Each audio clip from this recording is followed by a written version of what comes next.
মুক্তিযোদ্ধা যারা জীবন দিয়ে বাংলাদেশ সেদিনকে করতে হয়, আর ওনারা বাংলাদেশ করবেন, ওনারা বাংলাদেশকে দেখাবেন। এখন রবি ভাইদেরকে বিনীতভাবে অনুরোধ করি, আপনাদের আজকে স্লোগান শুনলাম, আমার বাসা তো বিজয়নগর, স্লোগানের রাজধানী এখানে, স্বাধীনতার ঘোষক জিয়া লও লও লও সালাম। এই যে আপনাদের স্বাধীনতাকে ধারণ করতে হবে, কারণ যেভাবে কাজী ইব্রাহিম বলে বিভ্রান্ত করা হলো, মুক্তিযুদ্ধ কিচ্ছু ছিল না, আরেকজন কি মৌলানার নাম দেখলাম আজকে আরো ব্যঙ্গ করে কথা বলছেন। আবার এইদিকে যারা পূজা রোজা এক করেন, পূজা রোজা কোনদিন এক হয়? পূজা হয় পুরাটা ইসলামের বিরুদ্ধে। সেখানে আপনার পবিত্র মক্কা শরীফ, মক্কা বিজয় কখন হলো? 360টা মূর্তি যেখান থেকে আমরা দূর করে মূর্তিহীন করলাম, সেই পূজা হয় মূর্তিকে উপলক্ষ করে। সেই পূজা রোজা ওনারা এক করে ফেললেন। ওনারা মন্দিরে যে বেদ পড়েন, ওনারা মন্দিরে ভিজিট করেন, আর ওনারা আমাদের স্মৃতিসৌধ শহীদ মিনার ভিজিট করতে পারেন না, তাদের স্মৃতিতে তারা কথা বলতে পারেন না। আবার কয়েক জায়গায় দেখলাম বক্তৃতা দেখগুলো আমার যোগ নিজামী এদেরকে সূর্য সন্তান করতেছেন। এইটাকে কতদিন আর করতে দিবেন? এটা জাস্ট ওরা আমাদের শহীদদের সাথে, শহীদের রক্তের সাথে, আমাদের অস্তিত্বের সাথে ওনারা আবার হাস্যকর করছে। তবে একটা বলুন, শত ব্যর্থতার মধ্যে বলবো যে একটা সৌভাগ্য, 24 না হলে এই রাজাকার আল বদরদের চেহারা 1971 সালে কেমন ছিল বাংলাদেশের মানুষ বুঝতে পারতো না। আরো অপেক্ষা করেন, যদি কোনো করে রবি ভাইরা ভুল করেন, তাইলে 71 প্রতিশত নিব। আমরা যারা মুক্তিযুদ্ধকে বিশ্বাস করি, ভালোবাসি, দেশকে ভালোবাসি, মুক্তিযুদ্ধকে ধারণ করি, ওনারা যেমন 14 ডিসেম্বর ঘরের দিকে ধরে ধরে মারছে, একদম ঘরের দিকে না, রাস্তা ব্লক করে ফেলে মারবে। কারণ যেভাবে ইয়াংদের ভয় দেখাচ্ছেন, আর যেভাবে ইয়াংদের তা ওনারা করছেন, কারণ এই ব্যর্থতা কিন্তু এই স্বাধীনতার পরে যা নেতৃত্ব দিচ্ছেন অন্তর্বর্তী সকলেরই। কারণ স্বাধীনতার চাওয়া ছিল দেশে বৈষম্য থাকবে না, স্বাধীনতার মধ্যে চাওয়া ছিল এদেশের মানুষ উন্নতি হবে, তারা বাংলাদেশকে ধারণ করবে। তারা এই রাজাকার আল বদরকে শুধু বিচারের সম্মুখীন না, তাদের এই অপকণ্ড 1200 মাইল, তার কোনো আত্মীয়তার সম্পর্ক নাই, রক্তের সম্পর্ক নাই, চেহারার সম্পর্ক নাই, তাদের সাথে প্রভুত্ব দাসত্ব সম্পর্ক ছিল। সেই সবদেরকে যারা প্রভুত্ব মানে এবং ইসলামকে ব্যবহার করে, ইদানিং দেখেছেন, এখন তো বাংলাদেশের মানুষ তখন 7% শিক্ষিত ছিল, এখন তো 60% শিক্ষিত। ওনারা বেহেশতের সার্টিফিকেট দিয়ে দেয়, আর বেহেশতের সার্টিফিকেট ওনাদের কাছে, বেহেশতের সার্টিফিকেট আমাকে অর্জন করতে হবে, আমাকে মানুষের, আমাকে আমার ধর্ম করব, পরকাল, আখিরাত, আল্লাহ, রাসূল সবাইকে বিশ্বাস করে সেটা প্রতিপালনের মাধ্যমে যদি আমার সৃষ্টিকর্তা মহান রাব্বুল আলামিনকে সন্তুষ্ট, এখন এটা ওনাদের ভোট চাওয়ার একটা পদ্ধতি হতে পারে, কৌশল হতে পারে। দাঁড়িপাল্লা নাকি ইসলামের মার্কা, এটা আল্লাহ প্রদত্ত মার্কা হয়ে গেছে। এই যে ইসলামকে বিব্রত করে, তখন তাহলে মানুষকে কিভাবে বিব্রত করতেন? তখনও মানুষ তার অধিকারের জন্য, মুক্তির জন্য, স্বাধীনতার জন্য বেরিয়ে আসছিলেন। আর আজকে 24 এসে দেখলাম ওনারা ম্যারাথন করতেছেন। কি হাস্যকর! আপনি চিন্তা করেন, যেখানে শহীদের স্মৃতি স্মরণ করবেন, তাদের পরিবার নিয়ে আলোচনা করবেন, তারা যে আমাদের জন্য জীবন দিয়ে গেলেন নিঃস্বার্থভাবে, তাদেরও তো পরিবার ছিল, যারা শহীদ হয়েছে তাদের পরিবার ছিল, তাদের প্রেমিক ছিল, তাদের ব্রাদার ছিল, সিস্টার ছিল, তাদের সমস্ত কিছু ছিল। বিচ্ছিন্ন করে যখন এই দেশমাতৃক একটা দেশ কি করে দিয়ে গেছে, এখন ওই যে আপনার ওই কথাটাই রুদ্র ওই কথাটাই মনে করে, লাখো শহীদ ডাক পাঠালো, সব সাথীদের খবর দে, সারা বাংলা ঘেরাও করে রাজাকারদের খবর দে। এখন সময় হচ্ছে রাজাকারদের খবর দেওয়ার, আদারওয়াইজ তারা আমাদেরকে খবর দিয়ে দিবে। ধন্যবাদ আপনাকে। অসংখ্য ধন্যবাদ। আমাদের সাথে যুক্ত হয়েছেন মনির ইসলাম রফি, বিএনপি নেতা। আপনাকেও স্বাগত আমাদের আজকের অনুষ্ঠানে। তো গাজী সালাউদ্দিন যেহেতু নাই, আপনার কাছে যেটা শুনবো যে আজকে বলা হচ্ছে যে 71-এর পরাজিত শক্তিরা আবারও মাথাচাড়া দিয়ে উঠছে, বিএনপি থেকে বলা হয়েছে। আর যেটা বলা হয়েছে যে জামাতের আমির যেটা বলেছেন যে বস্তা পচা রাজনীতি এখন আর চলবে না, নতুন ধারার রাজনীতি করতে হবে। তো আপনারা সেই কথার সাথে কতটা একমত? আর সেখানে যেটা বলা হয়েছে যে 25শে মার্চ যে ক্র্যাকডাউন হয়েছে সেটা হচ্ছে মুজিব বাহিনীর গণহত্যার জবাবে, এটা গোলাম ফরওয়ারও বলেছেন এবং জামাতের মহানগরের জামাতের আমির তিনিও বলছেন। আপনার কাছে শুনতে চাই আপনার মতামত। আমি বুঝতে পারিনি, শেষের লাইনটা বুঝতে পারিনি। 25শে ক্র্যাকডাউন হচ্ছে মুজিব বাহিনী গণহত্যার জবাবেই, মানে পরাজয়ের প্রতিশোধ নিতেই মুজিব বাহিনীর গণহত্যার জবাবেই পাকিস্তানি সেনাবাহিনী 25শে মার্চ ক্র্যাকডাউন চালায়। এটা বলেছে মুজিব বাহিনীর কি জানি চট্টগ্রাম মহানগর জামাতের আমির। ধন্যবাদ আপনাকে, সম্মানিত উপস্থাপিকা আমার সাথে আছেন আজকে আলোচনায়। অত্যন্ত পোর খাওয়া মানুষ, ব্যারিস্টার আশরাফ এবং আমার ভাই সালাউদ্দিন। আপনার মাধ্যমে যারা আমাদেরকে দেখছেন শুনছেন দেশে এবং প্রবাসে, সবাইকে আমি বিজয়ের শুভেচ্ছা জানাচ্ছি, অভিনন্দন জানাচ্ছি। যাদের রক্তে আমরা বিজয় পেয়েছিলাম তাদের আত্মার মাগফিরাত কামনা করছি। আমার নেত্রী দেশনেত্রী বেগম খালেদা জিয়া অসুস্থ অবস্থায় আছে, আমি তার সুস্থতার কামনা করছি। আমি সুস্থতা কামনা করছি তরুণ তুর্কি 24-এর বীর যোদ্ধা শরীফ ওসমান হাদিকে আল্লাহ আপনি আমাদের মাঝে ফিরিয়ে দেন। আমিন। আমরা যেন তার বলিষ্ঠ কণ্ঠ আবারও শুনতে পারি। আমরা যেন হাদির মুখে অন্যায়, অত্যাচার, অবিচারের বিরুদ্ধে তার কণ্ঠ সোচ্চার হোক, এই আশা রাখছি আল্লাহ আপনার কাছে। আমিন। শুধু রাজনীতি করার জন্য রাজনীতি করলেও চলবে না। রাজনীতি করতে হবে দেশের জন্য, জনগণের জন্য, জনগণের কল্যাণের জন্য। মুখে মুখে বক্তব্য দেওয়া রাজনীতিতে, এগুলো রেটরিক বক্তব্য। পলিটিশিয়ানরা বিভিন্ন সময় ক্যামোফ্লাইজ করে, দেখবেন এরা জাদুকরের মতো কাজ করে, মানুষকে সম্মোহনী শক্তি দিয়ে ট্র্যাক চেঞ্জ করে দিতে পারে রাজনীতিবিদ। এটা তাদের একটা বড় গুণ এবং তারা তাদের প্রয়োজনে তারা এটাকে ব্যবহার করে অস্ত্র হিসেবে। এই সালাউদ্দিন যখন যেহেতু আছে, সে আবার মাদ্রাসার ইসলামী লাইনের লোক। আমি একটা প্রশ্ন করি ভাই তোমার কাছে। জি ভাই, প্লিজ। আল্লাহ কোরআনে নিজে বলেছেন, আউট হয়ে গেল ক্যামেরাতে। আল্লাহ কোরআনে নিজে বলেছেন, আপনি বলতে থাকেন, আবার আসবে। হ্যাঁ, আমি তাদেরকে ক্ষমা করব না যারা নাকি হাত দেখে ভাগ্য গণনা করে। আল্লাহ বলছে আমার লাশারিকা লাহুর সাথে তারা চ্যালেঞ্জ করে, তাদেরকে আমি ক্ষমা করব না। আরেকটা শ্রেণীর লোক হলো, জি, মাফ যারা করবেন, যারা শুনতে নাকি, পাচ্ছেন আমাকে? হ্যাঁ শুনতে পাচ্ছি। হ্যাঁ, শুনতে পাচ্ছি। হ্যালো। আমাদেরকে শুনতে পাচ্ছ নি ভাই? দেখো এখন দেখেন আমরা কি করছি। রবি ভাই, মাফ করবেন, আমি হঠাৎ করে একটা লোকাল কল ঢুকে গেছিল আর ফোন বন্ধ হয়ে গেছিল। আপনি আমাকে যেটা আমার বলছেন মতো, আমি শুনতেই পারিনি। সরি, মাফ করবেন, বলেন একটু প্লিজ। আচ্ছা আমি ওটা বলি আবার। ওই জি আমার মতো প্লিজ। এক ফোন ইউজ করো, টাকা টোকা জি নাই জি। নাকি? আমার মতো সেটা হলো কোরআনে আল্লাহ বলছেন গণনাকারী জি যারা হাত গণে, জি জি জি। ভাগ্য ভাগ্য নিয়ে কথা বলে, বলছে গণক। জি। আমি গণক, আমি লাশারিকা লাউকে চ্যালেঞ্জ করো, তুমি অয়েল জি। দোজখে যাবে।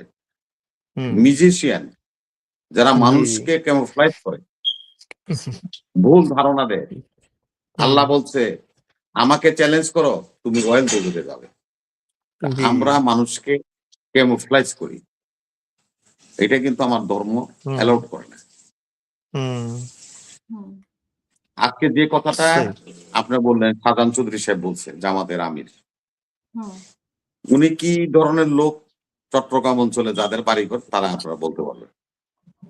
আর দলেও উনি কি করেন না করেন, বা কয়দিন আগে কি বলছে যে প্রশাসন আমার পিছিয়ে পিছিয়ে বলবে, আমি যারা ধরতে বলবো ধরবে। একজন প্রার্থী হয়ে উনি এই ধরনের বক্তব্য রেখেছেন মাঠে। আমি আর বিষয় ওনার সম্বন্ধে বলবো না। মুজিব বাহিনী 25শে মার্চের আগে, মুজিব বাহিনী বলেন বা স্বাধীনতার পক্ষে বলেন, যাই বলেন, তারা কোথায় কোন রাজাকারের বাড়িতে আগুন দিছিলেন, কোন লোককে হত্যা করেছিল, কোথায় বাংলাদেশের এই হত্যাকাণ্ড হত্যাযোগ্য চলেছে। যারা বাংলাদেশ সম্বন্ধে খবর রাখেন, তখন আমরা ইস্ট পাকিস্তান ছিলাম, তখন তারা যারা কি দেখেছেন আশরাফ ভাই, তাদের কাছে আমার প্রশ্নটা, উনি যে বক্তব্যটা রাখলো, উনি একটা দায়িত্বশীল ব্যক্তি, একটা দলের, ওনার কাছ থেকে তো এটা আশা করা যায় না। আমরা সংগ্রাম করেছি, আন্দোলন করেছি, গুলি চলেছে আমাদের উপরে, আমরা তো নিরস্ত্র ছিলাম রে ভাই। তখন তো কোনো টেররিস্ট দলও ছিল না ভাই, আমরা নিরস্ত্র মানুষ ছিলাম, লাঠি লুঠি নিয়ে বইটা নিয়ে আমরা রাস্তায় আসছি এই দেশের স্বাধীনতার জন্য। গুলি তো আমাদেরকে করা হয়েছে, আমাদেরকে হত্যা করা হয়েছে। 25 মার্চের যে ক্র্যাকডাউন হয়েছে, দেখেন কত জঘন্যতম ক্র্যাকডাউন। আপনি সালাউদ্দিন হাতেওয়া পড়ে নিবেন। আমি অনুরোধ করি, দেখেন আমাদের রাজারবাগ পুলিশ লাইন, হাজার হাজার পুলিশ এখানে থাকে। তারা প্রথম আক্রমণটা করছে রাজারবাগ পুলিশ লাইনে, দ্বিতীয় আক্রমণটা করছে আমাদের পিলখানা, যেটাকে আমরা বিডিআর বলি বা এখন বিজিবি হয়েছে, যে এত বড় মেচাকার হয়েছে, সেই পিলখানাতে তারা হামলাটা করছে। তৃতীয় হামলাটা করছে ঢাকা বিশ্ববিদ্যালয় আবাসিক হলগুলিতে। চতুর্থ হামলাটা করেছে ইত্তেফাক সহ বিভিন্ন সংবাদপত্র, যেগুলি স্বাধীনতার পক্ষে লাগে, সে সমস্ত সংবাদপত্রের অফিসে। আমাদের একজন প্রতিযশা সাংবাদিক সিরাজউদ্দিন সাহেব ইত্তেফাকের নির্বাহী সম্পাদক ছিল, ওনাকে ইত্তেফাক অফিসের মধ্যে গুলি করে হত্যা করছে। তাহলে আপনি কি এটাকে জাস্টিফাইড করতে চান সাধারণ সাহেব? কি জাস্টিফাইড করবেন? আপনি কিছুই করার নাই। আমরা এই ধরনের বক্তব্য দায়িত্বশীলদের কাছ থেকে আশা করি না। শুনুন, আজকে এখানে সালাউদ্দিন সাহেব, ব্যারিস্টার আশরাফ সাহেব, আমি, আপনি, হাসিনা আপা, আমরা যে কথা বলছি, এই কথা বলতে পারতাম না যদি এই দেশের স্বাধীনতা না হতো। তো একটা পক্ষ বলতো, আর একটা পক্ষ, ইন জেনারেল সবাই বলতে পারতাম না। শুনুন, স্বাধীনতা মুখে বললে হয় না, সংখ্যাকে তা দিয়ে স্বাধীনতা হয় না। স্বাধীনতা হলো মূল স্পিরিট। বিপ্লব হয় 24-এ, স্পিরিট কি ছিল? মনোবল। এই মনোবলের স্পিরিটে গণভবন পর্যন্ত জনগণ চলে গেছে। যদি সে বিশ্বাস, সে সাহস না থাকতো, তাহলে তো আপনার ঘর থেকে বেরিতেন না। বিপ্লব আর স্বাধীনতা এগুলি কিন্তু সহজ বিষয় না, যেভাবে একেবারে ঠুনকো বিষয় মনে করেন, কচু পাতার পানি যে টোকা দিলে পড়ে যায়। 2400 রক্ত দিতে দিছে, 30,000 হাত পা চোখ নাই, এত সোজা না। একটা ভূখণ্ড আছে আমাদের কাছে, আমাদের একটা পতাকা আছে, আমাদের একটা রাষ্ট্র আছে। হ্যাঁ, স্বাধীনতা না হলে কি হইতো? আমরা পাকিস্তান থাকতাম, পূর্ব পাকিস্তান হইতো আর পশ্চিম পাকিস্তান করতে হইতো, কিন্তু দেশ কইলে পাকিস্তান করতে হইতো, পূর্ব আর পশ্চিম কইলে কেউ চিনত না। আমরা পাকিস্তান রাষ্ট্রের জনগণ বলতে হইতো। এখন আমরা কি বলি? আমরা বাংলাদেশের জনগণ। আমি এই সার্টিফিকেট পেয়েছি। সালাউদ্দিন আহমেদ, আপনার কাছে শুনতে চাই যে এই যে আজকে যে বিজয় দিবস নিয়ে, আমার মনে হয় নরেন্দ্র মোদী শুধু এই প্রথমে না, এর আগেও উনি মানে ওনার বিজয় দিবস নিয়ে বা স্বাধীনতা দিবস নিয়ে উনি মানে পোস্ট করেছেন, সেখানে বাংলাদেশের নাম উচ্চারণ করা হয়নি। এটা প্রথম না, এটা আপা অনেক হয়েছে। আপা এটি আপা আপা মার্জনা করবেন, আমি আপনার সাথে একটু যোগ করে দিই। এখন এই মুহূর্তে সালাউদ্দিন বলতেছি, ভারতীয় প্রতিরক্ষা ওয়েবসাইট যেটা আছে, এখন ক্লিক করেন, এখন দেখবেন এটা মোদির কথা না তো, এটা হলো ভারতের কথা বলতেছি আমি। মোদি হলো ভারতের প্রধানমন্ত্রী। ভারত কি বলছে? 1971 সালে আমরা বিজয়ী অর্জন করেছি, পাকিস্তানের বিরুদ্ধে যুদ্ধ করে পূর্বাঞ্চলীয় কমান্ড সেই বিজয় অর্জন করেছে। এই ওয়েবসাইটের মধ্যে এখন টিপ দেন, এমনই পাবে। তারা কখনো বাংলাদেশ নামে একটা দেশ আছে বা তারা স্বাধীন হইছে এই কথা কোনোদিনই বলে নাই। এটা ভারত বলে নাই। মোদি বলার তো প্রশ্ন না, মোদি হলো ভারতের প্রধানমন্ত্রী, ভারতই বলতেছে। আমি তাদের বললাম না, রাহুল গান্ধীও একই কথাই, মোদি যেটা বলতেছে, রাহুল মানে বাংলাদেশের এটা ভারত বলতেছে। সবাই এক, সেখানে কোনো। তো আমরা তাদেরকে এত বন্ধু বন্ধু বলে ফেনা তুলে ফেলি, সেখানে হচ্ছে প্রশ্ন আর কি। সালাউদ্দিন ভাই এটা বলবেন। আরেকটা হচ্ছে যে হাদির ঘটনাটা আমরা আসলে ভুলে যেতে চাই না, কিন্তু এই যে তার আসামি ধরা পড়লো না, এত কিছু স্বার্থেও সাথে সাথে অনলাইনে সমস্ত ছবি টবি বের হয়ে গেল, আজ পর্যন্ত আমাদের আইন শৃঙ্খলা বাহিনী এটাই স্পষ্ট করে বলতে পারলো না হাদি কি হাদির সেই হামলাকারী বাংলাদেশে আছে না পালিয়ে গেছে। সো সেটাও তারা স্বীকার করছে না। অনেক ধরনের নাটক করা হচ্ছে যে হুন্ডা কে চালাইছে, ও হুন্ডা কোথা থেকে আনছে, পরিবারকে ধরে আনছে। এইসব নাটক দিয়ে আসলে শাক দিয়ে মাছ ঢাকা যায় কিনা? ধন্যবাদ। আসলে শুনতেই ভালো লাগতেছিল। রবি ভাই অনেক সুন্দর করে কথা বলে। আহ সেটা হলো যে দেখেন, সেটা হলো জি ধন্যবাদ। বিজয় দিবসের বিজয় দিবসের জন্য বা বিজয়কে অর্জন করার জন্য তো ভারতের কোনো ক্ষতি হয়নি আসলে।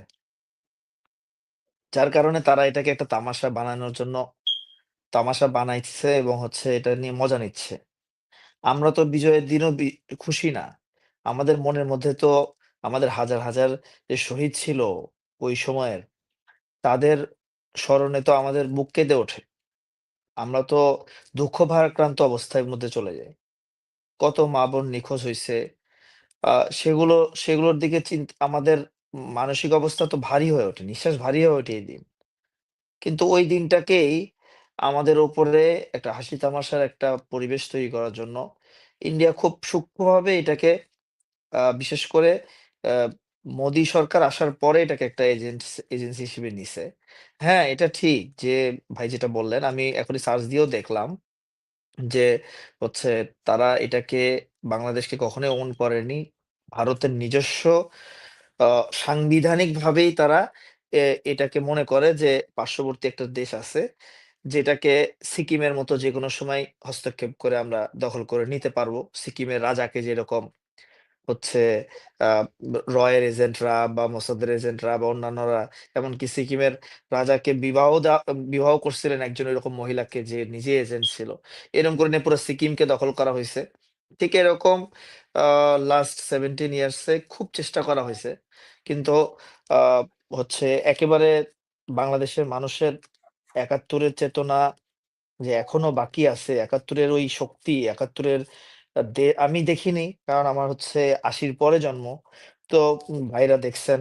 আ তো উম আ কিন্তু যতখানি আমি পড়ছি, জানছি আমার দাদা নিজেও মুক্তিযোদ্ধা ছিলেন। আমার চাচা এখনো বেঁচে আছেন। জ্যাঠা উনি হচ্ছেন আ মুক্তিযোদ্ধাদের কমান্ডার এখনো পুরা এলাকার উনি দায়িত্ব পালন করেন, সবাইকে নিয়ে থাকেন। তো তাদের কাছ থেকে গল্প শুনে বড় হইছি। যে উম মানে ৭১ এর যেই স্পিরিটটা সেটা বাংলাদেশের মানুষের মধ্যে টিকে ছিল দেখেই এ এখনো পর্যন্ত ওই সিকিমের মতো অবস্থা বাংলাদেশে হয়নি। তাছাড়া যেকোনোভাবে সাংবিধানিকভাবে অধিকারিক মনে করে ইন্ডিয়া, ভারত যে বাংলাদেশ আমাদের। হুম।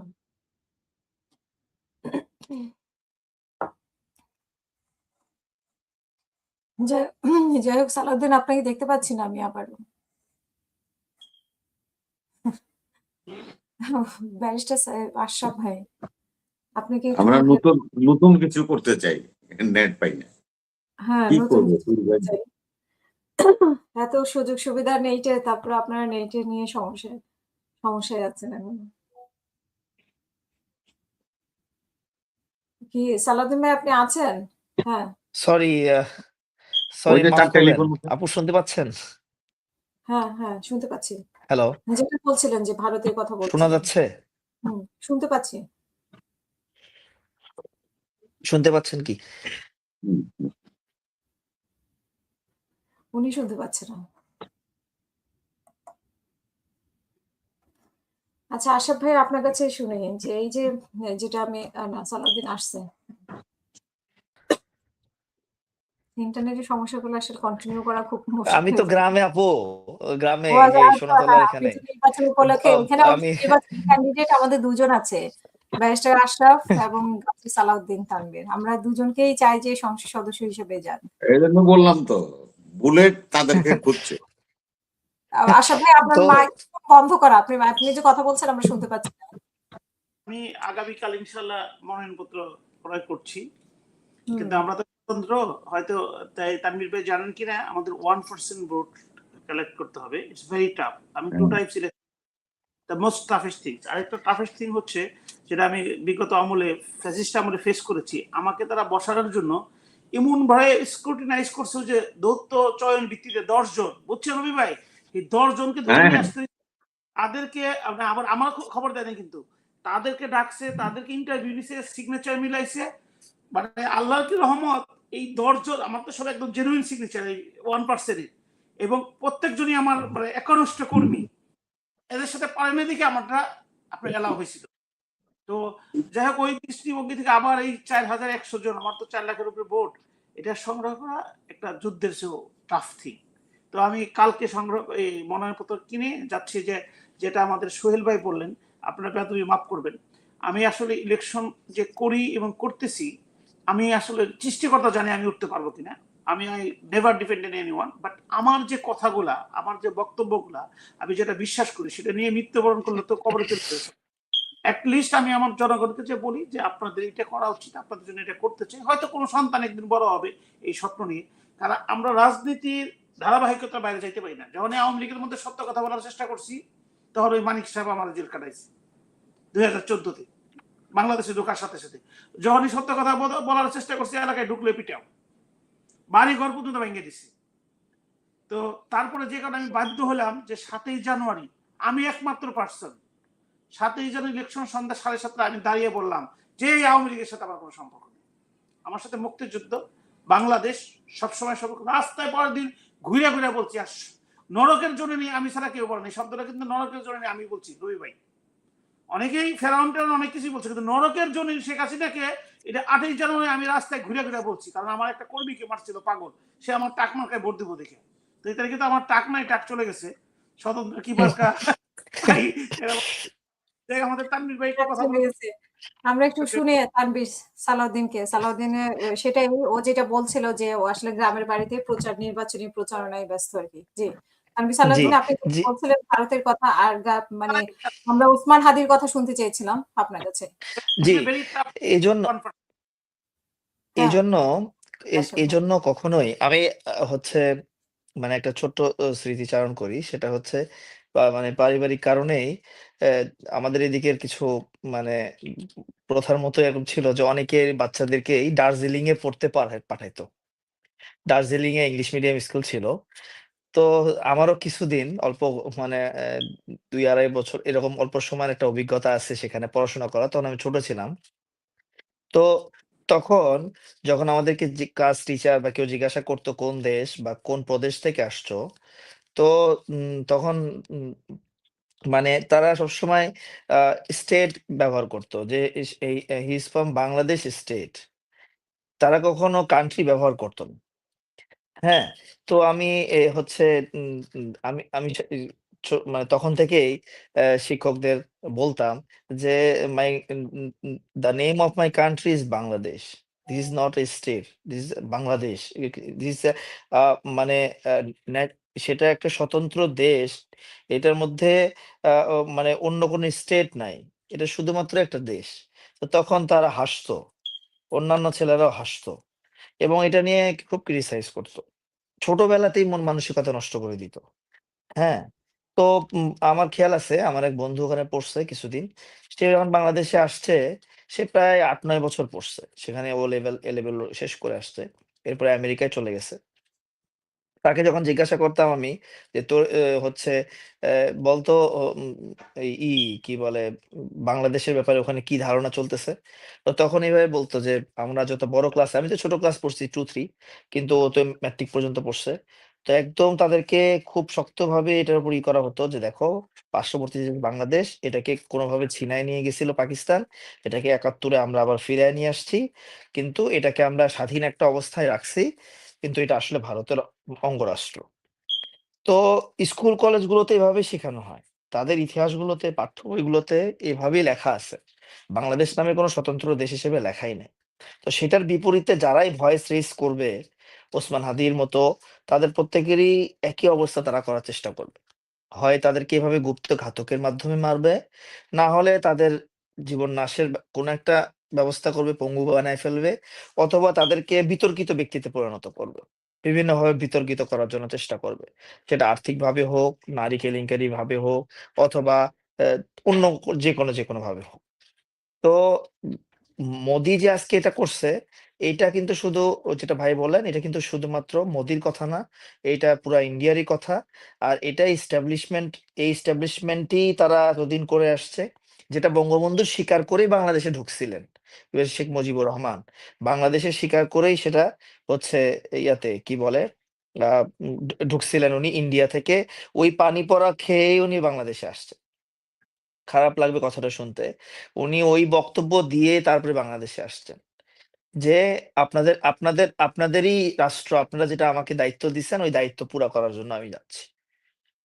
এবং পরবর্তীতে যারা তাদেরকে মেরেছে বা ওই সময় যে একটা পরিস্থিতি তৈরি হয়েছিল ৭৫ সালে, ওই সময়কার বেশ কিছু আমি পুরানো দিনের বা বেশ কিছু বয়স্ক বেশ কয়েকজন আমাদের সম্মানিত ওই সময় যুদ্ধের সময় বা ৭৫-এ দায়িত্বপ্রাপ্ত ছিলেন সেনাবাহিনীর বা বিমান বাহিনী, এনাদের সাথে আমি কথা বলছি, ব্যক্তিগতভাবে বসছি ৫ই আগস্টের পরের কথাই, তাদের সাথে কথা বলছি। সেটা সেটা শুনে বা বুঝে যেটা আমি যেটা করছি, ওই সময় যে অসন্তোষ শেখ মুজিবের প্রতি মানুষের, এটার মূল কারণই এটা ছিল যে প্রতিরক্ষা ব্যবস্থা বা পররাষ্ট্র ব্যবস্থার যে কোনো সিদ্ধান্তের ক্ষেত্রে উনি সবসময় মানে একবার হলেও ওই সময়কার ভারতীয় যে দূতাবাস ছিল বাংলাদেশে, ভারতের যে হাই কমিশন ছিল, সে তাদের সাথে একবার হলেও সেখানে মেসেজ পাঠাতেন, সেখানে আগে জানাইতেন, এরপরে সংবিধান অথবা কোনো আইন অথবা কোনো কিছু সংসদে পাশ করা এগুলো নিয়ে পরে করতেন। এইটা নিয়ে অনেক সেনাবাহিনীর সদস্য এবং যারা দেশের বুদ্ধিজীবীরা যারা ছিল ওই সময়কার, তারা তার সাথে বারবার কথা বলছেন যে এটা কি আমাদের জন্য প্রয়োজনীয়। তখন উনি বলতেন হ্যাঁ, আমাদের ইস্টাবলিশমেন্টের জন্য ভারতের সাথে এই সমস্ত বিষয়ে ডিসকাশন করা প্রয়োজনীয়। তো দেখা এই কথাটা সরাসরি শেখ মুজিবের মুখে শুনছে এরকম ব্যক্তি আমাকে এই কথা বলছে। আমি ওনাকে ৩ বার জিজ্ঞাসা করছি, আমি নামটা বলতেছি না, সেনাবাহিনীর যে সাবেক অবসরপ্রাপ্ত কর্মকর্তা। তো উনি বলছে এইভাবে আমাদেরকে বলা হতো। তো এইটা হয়তো আমরা কেউ হজম করতাম। আর বাংলাদেশ পন্থার যারা রাজনীতি করে তারা তো এটা কখনো হজম করতে পারেনি। কারণ তারা তো ৭১-এ বাংলাদেশে ইন্ডিয়া কি লুটপাট করছে এটা দেখছে। বাংলাদেশ থেকে কত বিলিয়ন ডলারের তারা বিভিন্ন সরঞ্জাম এবং সবকিছু নিয়ে গেছে সেটা তো তারা দেখছে। সুতরাং তারা তো এটাকে মেনে নিতে পারবে না। তো এইজন্য তাকে হত্যা করা হয়েছে। আজকে হচ্ছে ওসমান হাদিকে যে এই ধরনের টার্গেট কিলিং এর মধ্যে করা হয়েছে, এটার ক্ষেত্রে সুবিধা করে দেওয়ার জন্য আমি আগের কথা শেষ, ইন্ডিয়ার কথা শেষ। আমি ইন্ডিয়ার ব্যাপারে কিছু বলতে চাই না। সে মানে একজন আপনার এখানে কমেন্টস করছে যে ইন্ডিয়া মোদি টুইট করছে দেখে আজকে নাকি সবার গলার ভয়েস কমে গেছে। আমি ওই হুম। ভাইকে একটু উল্লেখ করে বলতে চাই যিনি এই কমেন্টসটা লিখছে। রবি ভাইয়ের বক্তব্যের সময় সে কথা লিখছে। আমি বলছি যদি এটাই হয় তাহলে এই ঠান্ডা মাথার বক্তব্য প্রদানকারী রবি ভাইয়ের সামনে এসে এই কথাটা বলো তুমি, না হলে আমার সামনে এসে বলো তুমি ভাই।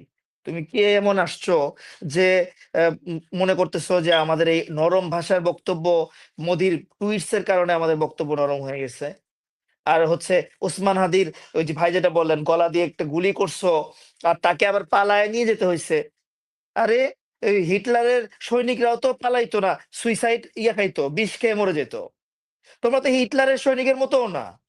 তোমরা যাকে দিয়ে ফোন করাও তাকে আবার সেভ এক্সিট দিয়ে তোমাদের বাড়িতে নিয়ে যে দাদা বাবুর বাড়িতে নিয়ে যে তাদেরকে আবার আশ্রয় দেওয়ার ব্যবস্থা করতেছো। এখন আশ্রয় মানে দাদা বাবুর বাড়িতে তো আমরাই পাঠিয়ে দিচ্ছি। এটাই বলতেছি, আমি বলছি না কথা শেষ, ওই জায়গায় আসতেছি। আপনার মনে আছে যে ফেব্রুয়ারি মাসের ৬ তারিখে সাবেক পতিত সরকারের মন্ত্রী মোজাম্মেল হক মুক্তিযোদ্ধা মন্ত্রী ছিল গাজীপুরের। তো ওর বাসাতে হচ্ছে একটা ডাকাতের সিন ক্রিয়েট করে আমাদের কিছু সমন্বয়ক, যেহেতু ওই সময় ডাকাত ডাকাত একটা রব পড়তো, সেখানে সমন্বয়করা দৌড়াদৌড়ি করে যেত বা স্থানীয় ছেলেপেলেরা ছাত্ররা যেত। তো ওই জায়গাতে আমাদের ছেলেপেলে কিছু গেছে, তাদেরকে ঘেরাও করে দা দিয়ে কোপাইছে, একজন সাথে সাথে ওখানে মারা গেছে। এই ঘটনা যখন আমরা শুনলাম, তো হাসনাত সার্জিস আরো অন্যান্যরা সহ আমরা রাত্রের বেলায় ওখানে গেলাম। যাওয়ার পরে দেখলাম হ্যাঁ একজনের ডেড বডি, আর বাকিদের এখানে লাগছে এখানে লাগছে, মারা গেছে অনেকে, আহত, চোখ উঠে গেছে। তো রক্ত তো গরম হয়ে গেল যে আরে ৫ই আগস্টের পরে প্রায় ৭-৮ মাস পরে এরকম একটা মন্ত্রীর বাড়িতে, সাবেক সরকারের হাসিনার পতিত সরকারের মন্ত্রী, তার বাড়িতে ডাকাতের হয়েছে, সেখানে আমাদের ছেলেপেলেকে তাদেরকে আটকে রেখে মারছে। তো আবার প্রশ্ন দিচ্ছে যে দেখে নিব তোদেরকে বৈষম্য বিরোধীকে। আমি প্রস্তাব দিলাম যে চলো এখনই আমরা স্বরাষ্ট্র উপদেষ্টার বাড়িতে যাব। তখন বাজে রাত 2:30। রওনা দিলাম স্বরাষ্ট্র উপদেষ্টার বাড়িতে। আমি এটা এই জন্য একটু সাফ করে বলতেছি, আমরা এত দুর্বল কেন? মানে এই কেনর উত্তরটা হয়তো আমার কথার মধ্যে চলে আসবে, কিন্তু মানে এই আমাদের কিছু কিছু মানুষের আমি জাহাঙ্গীর সাহেবের যে পদত্যাগ চাবো, আমি জাহাঙ্গীর সাহেবের নামই নিতে চাই না, মাপ চাই। মানে উনি হয়তো শুনবে যে তানভীর এরকম করে বলতেছে, এটা আমি নিতে চাই না। এইরকম মানে মানে ঠান্ডা রক্ত কিভাবে হয় মানুষের এই 5ই আগস্ট পরবর্তী দেশে? উনি হয়তো রক্ত দেখতে দেখতে অভ্যস্ত। উনি হয়তো ওই যে পিলখানার রক্ত দেখছে, ওনার বন্ধুরা মারা গেছে, ওনার ব্যাচমেট কলিগরা মারা গেছে, সেটা তো উনি হাসাহাসি করে উড়িয়ে দিতেন। ওই রকমই একটা উনি ওই সময় লামসাম একটা দিছিলেন, কি বলে হচ্ছে রিপোর্ট বানায় দিছিলেন। এখন ওভাবেই চালাচ্ছেন, ওইভাবেই চালাচ্ছেন। যাই হোক, আমরা ওনার বাড়িতে 3:15টার দিকে গেলাম। ওনার সিকিউরিটি তো অবাক হয়ে গেছে, বাড়ি ধারা ডিউটিস এর মধ্যে ওনার বাসা। সাথে সাথে আবার নেমে আসলো লুঙ্গি গামছা পরে। সাদা সিধা মানুষ হন আপনি। আমাদের ভাসানী সাহেবও তো সাদা সিধা মানুষও ছিলেন, কিন্তু শেষ পর্যন্ত তো নি- উনি যদি আওয়ামী লীগের সাথে থাকতেন, শুনতে পাচ্ছেন আমাকে আপা? হুম, হুম। হ্যালো, হ্যালো, শুনতে পাচ্ছেন? শুনতে পাচ্ছি, আপনি কন্টিনিউ করেন। হ্যালো, শুনতে পাচ্ছেন? হ্যাঁ। হ্যাঁ, শুনতে পাচ্ছি, শুনতে জি। পাচ্ছি। উনি যদি আওয়ামী লীগের সাথে থাকতেন, এই শেখ মুজিবুর রহমানের সাথে থাকতেন, তাহলে হয়তো পারতো এরকম যে শেখ মুজিবুর রহমান প্রধানমন্ত্রী, উনি রাষ্ট্রপতি। কিন্তু এরকম হয়নি, এরকম হয়নি। উনি ওনার শেষ দিনটা পর্যন্ত ওনার সাদাসিধা জীবন কাটায় গেছেন। এখন আমাদের স্বরাষ্ট্রমন্ত্রী জীবন লিড করতে চায় ভাসানীর মতো। আর হচ্ছে ওনার মধ্যে হচ্ছে ওই সময়কার রাজাকার আর হচ্ছে আলবদররা, যারা হচ্ছে দেশকে পাকিস্তান হাতে ধরে দিয়ে দিছে, নিজের ভাইকে, মুক্তিযোদ্ধা ভাইকে ধরায় দিছে। এইরকম যদি উনি স্বরাষ্ট্রমন্ত্রী হয়, তাহলে তো হবে না। ওনাকে আমরা বললাম এক্ষুনি ধরতে হবে। কাদেরকে ধরতে হবে? গাজীপুরের সব ছাত্রলীগ ধরতে হবে, বাংলাদেশ সব ছাত্রলীগ ধরতে হবে। উনি র্যাবকে কল দেয়। দেখেন, রাত 9টার উনি তো দিকে তখন হামলা হয়েছে আরেস্ট মোজাম্মেলের করছে, বাড়িতে, কিন্তু দেশের স্বরাষ্ট্রমন্ত্রী 3:30টায় জানে না।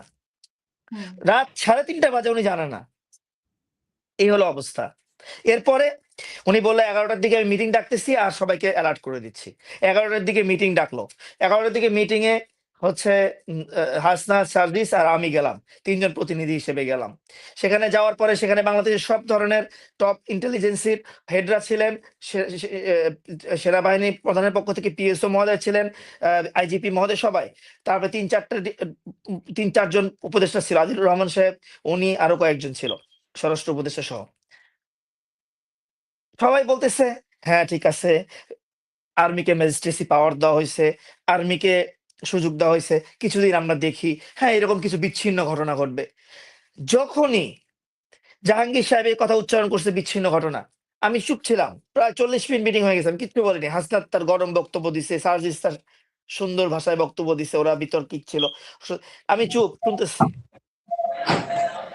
যখন উনি বলছে বিচ্ছিন্ন ঘটনা, আমি সাথে সাথে বলছি যে আমি আসলে কোনো বক্তব্য দিতে চাইছিলাম না, প্রতিনিধি হিসেবে আসছি মাত্র, কিন্তু এখন মনে হয় আমি চুপ থাকতে পারতেছি না, আমার কিছু কথা বলতে হবে। তো অনেকেই চিনতো, অনেকেই চিনতো না। তো বলতেছে ঠিক আছে বলেন। তখন আমি বললাম যে দেখেন, অপারেশন ক্লিন হার্ট একটা হয়েছিল রবি ভাইদের সময়, 2001 থেকে 6 যে বিএনপি সময় ছিল, তখন অপারেশন ক্লিন হার্ট হয়েছিল। সংক্ষেপ করবেন তানভীর। তো ওটা রাজনৈতিক সরকার করছে, রাজনৈতিক সরকারের সময়। 5ই আগস্টের পরে কেন অপারেশন ক্লিন হার্ট হলো না? কেন অপারেশন ক্লিন বিএএল হলো না? কেন অপারেশন ক্লিন ছাত্রলীগ হলো না? তখন সবাই বলতেছে হচ্ছে তো, এভাবে বলে। ওই দিনের ঘটনা, মারা গেছে 7 মাস পরে, মারা গেছে, ওই দিনে এই কথা বলতেছে যে হচ্ছে তো। আমি বললাম কি হচ্ছে? বলে আমরা ধরছি। কত হাজার ধরছেন? আইজিবি সাহেবকে জিজ্ঞাসা করছি। আইজিবি সাহেব বলতেছে লিস্ট আছে, জানাবো। তাহলে আপনি আজকের মিটিং আসছেন, লিস্ট কেন আনেননি? আপনি জানেন এটা নিরাপত্তা বিষয়ক মিটিং হচ্ছে, নিরাপত্তা বিষয়ক মিটিং আপনি আনতে হবে লিস্ট, যে কতজন আওয়ামী লীগের চরকে ধরছেন, কতজন সন্ত্রাসীকে ধরছেন, লিস্ট আনেনি। তো সবাই বলতেছে কি চান? আমি বলতেছি এই শয়তানদেরকে ধরতে চাই, এই সব সমস্ত শয়তানদেরকে আমরা জেলে শিখায় রেখে বিচারের আওতায় এনে বিচার করতে চাই। তো তখন র্যাবের ডিজি বলতেছেন তাহলে তো স্যার এরকম একটা অপারেশন হওয়া উচিত। তা আমি বললাম হ্যাঁ হওয়া উচিত। জাহাঙ্গীর সাহেব বলে এটা হচ্ছে আমাদের উপদেষ্টা প্যানেলের মিটিং এ করতে হবে। মিটিং তো হচ্ছে বৃহস্পতিবার, তাহলে বৃহস্পতিবার পর্যন্ত আমরা হোল্ড করি। আমি বললাম বৃহস্পতিবার পর্যন্ত হোল্ড করবেন, আরো 10 জন মারা যাবে, আপনি কেন হোল্ড করবেন? আপনি এখনই প্রধান উপদেষ্টা মহোদয়কে কল দেন। সবাই আমার দিকে তাকায় আছে, হুজুর বলতেছে কি? জি, আমাদের একটু সংক্ষেপ করতে আমরা হবে। তো আমি আপনার কথা সালাউদ্দিন, শুনতে পাচ্ছি না হাসিনা আপা। আহ, একটু সংক্ষেপ আহ, করতে হবে, শেষ হ্যাঁ, আমি আপনাকে আমি শেষ করে দিচ্ছি, জাস্ট আমি একটু শেষ করে দিচ্ছি, এই কথা বলে শেষ করে দেবো।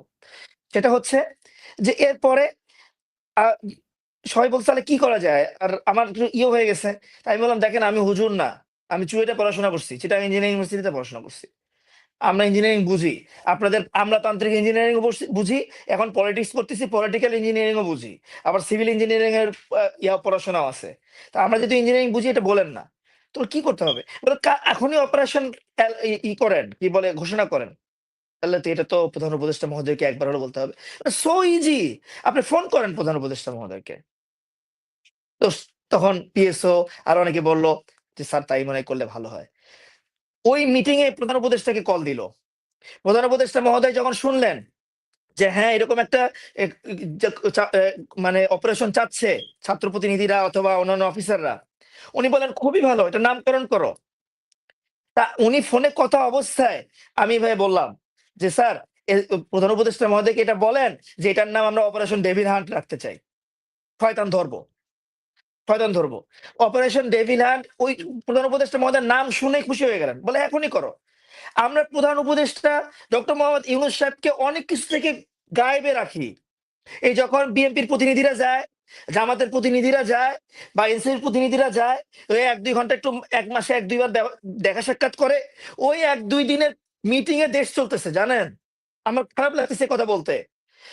না কোনো পুলিশ বাহিনী এগুলো নিয়ে মাথা ঘামায়, না সেনাবাহিনী মাথা ঘামায়, না মাথা ঘামায়। তাছাড়া এই ধরনের কোনো ঘটনাই ঘটার কথা না, এত দুর্বলতার সাথে চলে। এরপরে সাথে সাথে ওই অপারেশন ডেভিল্যান্ড হয়েছে, তার 3 দিনের মধ্যে 11,000 আওয়ামী লীগের এই সমস্ত সন্ত্রাসীদেরকে ধরা হয়েছে, হয়েছে না? কিন্তু ওই 11,000-এর মধ্যে এখন বেশিরভাগ ছাড়া পেয়ে গেছে। আইনমন্ত্রীকে বারবার বলা হয়েছে কেন ছাড়া পাচ্ছে। যদি কালকের পত্রিকায় আসছে, আমাদের পত্রিকা হিসাব দিছে 54,000-কে ধরছে, এর মধ্যে 3 ভাগের 2 ভাগ ছাড়া পেয়ে গেছে, মাত্র 1 ভাগ আছে। তার মানে 40,000 ছাড়া পেয়ে গেছে। এই 40,000 তানভীরকে ধরবে না, এই 40,000 হাসনাতের উপর রাগ করে থাকবে না, এই 40,000 রবি ভাইদের মতো ব্যক্তি যারা ভারত বিরোধী কথাবার্তা বলে, আশরাফ ভাইদের মতো ব্যক্তি ভারত বিরোধী কথাবার্তা বলে, তাদেরকে ধরবে না, তাদের উপর ক্ষোভ নেই? এদেরকে তো হাসিনা বলা লাগবে না, এদেরকে ওই জয় বলা লাগবে না, ওবায়দুল কাদের আদেশ দেওয়া লাগবে না। এদের নিজের ক্ষোভ থেকেই বাংলাদেশের সবচেয়ে বা পৃথিবীর মধ্যে সবচেয়ে জঘন্যতম রাজনীতিক মক সৃষ্টিকারী এবং জঘন্যতম রাজনীতিক সন্ত্রাসী গোষ্ঠী হচ্ছে আওয়ামী লীগ। এরা এরা বাংলাদেশের প্রতিষ্ঠিত করছে, তাদেরকে আপনি ছেড়ে দিচ্ছেন, তো সেখান থেকে আপনি কিভাবে বাঁচতে পারবেন? এই জন্য কোনো ভরসা নাই। আমরা মানে এই মুহূর্তে যদি এরকম হতো, প্রধান উপদেষ্টা শুধুমাত্র সাধারণ জনগণ বা এই যে টক শো গুলো যে হয়, এই টক শো থেকে ইনপুট নিয়ে যদি সরকার চালাইতো, বাংলাদেশ সরকার অনেক ভালো চলতো, উপদেষ্টা লাগবে না। এত মানে এত ভালো ভালো সাজেশন এখান থেকে আসে, কিন্তু আমাদের উপদেষ্টা এগুলো নেয় না, নিতে চায় না। তো আমি বারবারই বলতেছি যে এই সুযোগটা আমাদের সরকার করে দিছে, এর দায় আজ থেকে 10 বছর পরে, 15 বছর পরে যখন ইতিহাস লেখা হবে, তখন ডক্টর মোহাম্মদ ইউনূস সাহেবের এই সরকারকে দিতে হবে। জি ধন্যবাদ। অসংখ্য ধন্যবাদ ব্যারিস্টার আশরাফুল ইসলাম। আপনার কাছে যেটা শুনতে চাই যে এই যে এখনকার রাজনীতি নিয়ে বা আমাদের গণ অধিকার পরিষদের রাশেদ খান এই নিয়ে মনে হয় 3 দিন বলছে যে 50 জন লিস্টে আছে, ঠিক আছে, প্রার্থী যারা নির্বাচন করবে, তার মধ্যে আপনারাও পড়েন যেহেতু নির্বাচন করবেন। সো এই যে সে বারবার বলতেছে, তাকে কেন জিজ্ঞেস করা হয় না যে তারা মানে সে তালিকা কোথায় পাচ্ছে? এছাড়া আমরা আরো অনেক জায়গায় শুনছি যে তালিকা করা হচ্ছে। তো তারপরে নির্বাচন কমিশনার বলছে যে এগুলো বিচ্ছিন্ন, হাদির ঘটনাকে উনি হেসে বলছেন যে এটা বিচ্ছিন্ন ঘটনা, 2-একটা ঘটনা এরকম ঘটবে। তো যখনই কিছু ঘটবে তখনই কি বলবে বিচ্ছিন্ন ঘটনা? আপনি কি মনে করেন? প্রথম হচ্ছে যে 50 জনের লিস্ট কোথায় পেলো? প্রথম কথা হচ্ছে যে আমরা যে মাঠে যাই, আমরা যদি নিরাপত্তা ফিল না করি, তাহলে তো আমরা বলবো যে এখানে 50 জন আছে, আর বেশি আছে। কারণ এখানে হাদির উপরে যেভাবে গুলি করা হলো, সেটা হাদি তো প্রোটেকশন পাওয়ার কথা। কারণ এই সরকারের সাথে হাদির তো কোনো বিচ্ছিন্নতা নাই।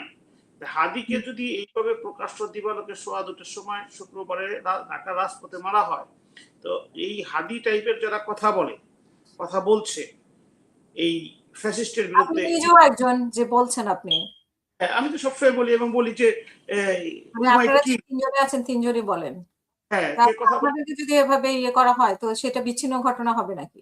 আবার Fascist- পালিয়ে যাবে সুন্দর করে। আমার শত্রু তো শুধু ফ্যাসিস্ট নয়, আমার শত্রু বর্তমানে যারা 71 সালে স্বাধীনতা বিরোধী তারা আরো বড় শত্রু। কারণ তারা যেভাবে কথা বলছে, আমরা তো জুলাইকে সাপোর্ট করেছি, ফ্যাসিস্টের বিরুদ্ধে গিয়েছি, তার মানে মুক্তিযুদ্ধের বিরুদ্ধে যায়নি, বাংলাদেশের বিরুদ্ধে যায়নি। এই যে সে যে দীর্ঘ 16 বছর মানুষের অধিকারকে বঞ্চিত করছে, মানুষের ভোট দিতে দেয়নি, এখানে নিজস্বতা করতে পারে, একটা ছেলে 3-3বার ভোট দিতে পারে, সে বৃদ্ধ হয়ে গেছে, যুবক হয়ে গেছে। এখন এই দেশের মালিক যদি আমি জনগণ হই, আমার জনগণ আমার মালিকানাত্মা প্রমাণ করবো তো আমার ভোটের মাধ্যমে। আমি যখন ভোট দেওয়ার সুযোগ পাবো তখন এমপি বলেন, যারা ক্যান্ডিডেট একদম চেয়ারম্যান থেকে আরম্ভ করে সবাই আমার কাছে অ্যাটলিস্ট একবার জিজ্ঞেস করবে, টাকা দিক আর যাই দিক আমাকে তো জিজ্ঞেস করবে, সে তো আমাকে ভ্যালু দিবে, মূল্য দিবে। এই ফ্যাসিস্টটা এটা করতে দেয়নি। তারা মনোনয়ন দিয়েছে ওই যে ডিসি, ওই যে এসপি, ওই যে ইউনো, ওই যে ওসি সাহেব, তাদের সাথে মিলে দিয়ে দিয়েছে। কিন্তু অবাক বিষয় হলো যেখানে ফ্যাসিস্ট শুধু তাড়িয়ে গেছে, ওই ডিসি সাহেবদেরকে কাউকে তো সম্মুখীন করা হলো না। যারা রিটার্নিং অফিসার ছিল, যারা এসপি সাহেবরা ছিলেন, তাদের কয়জনকে আপনারা মোকাবেলা করেছেন? আওয়ামী লীগের কয়টা লোককে বিএনপির কর্মী বাসায় থেকে ধরে নিয়ে গেছে? আমি রবি ভাইকে কোশ্চেন করবো, কয়টা আওয়ামী লীগের কর্মী আপনাদেরকে ধরে নিয়ে গেছে? আপনাদের দোষে তো পুলিশরা, ওসি সাহেবের নির্দেশে, এসপি সাহেবের নির্দেশে তাদের আপনারা কয়জনকে করে হারুন চলে গেল বাংলাদেশ থেকে। যে আরাফাত এমপি ছিল, যে ব্যঙ্গ কথা বলতো, সোহেল তখন মানে দাফিয়ে উঠতো যে কিভাবে কথা বলে, সে আরাফাতকে কেউ ধরতে পারলেন না। শেখ পরিবারে একটা লোককে রেখে অ্যারেস্ট করতে পারছে, সবই আগেই চলে গেল।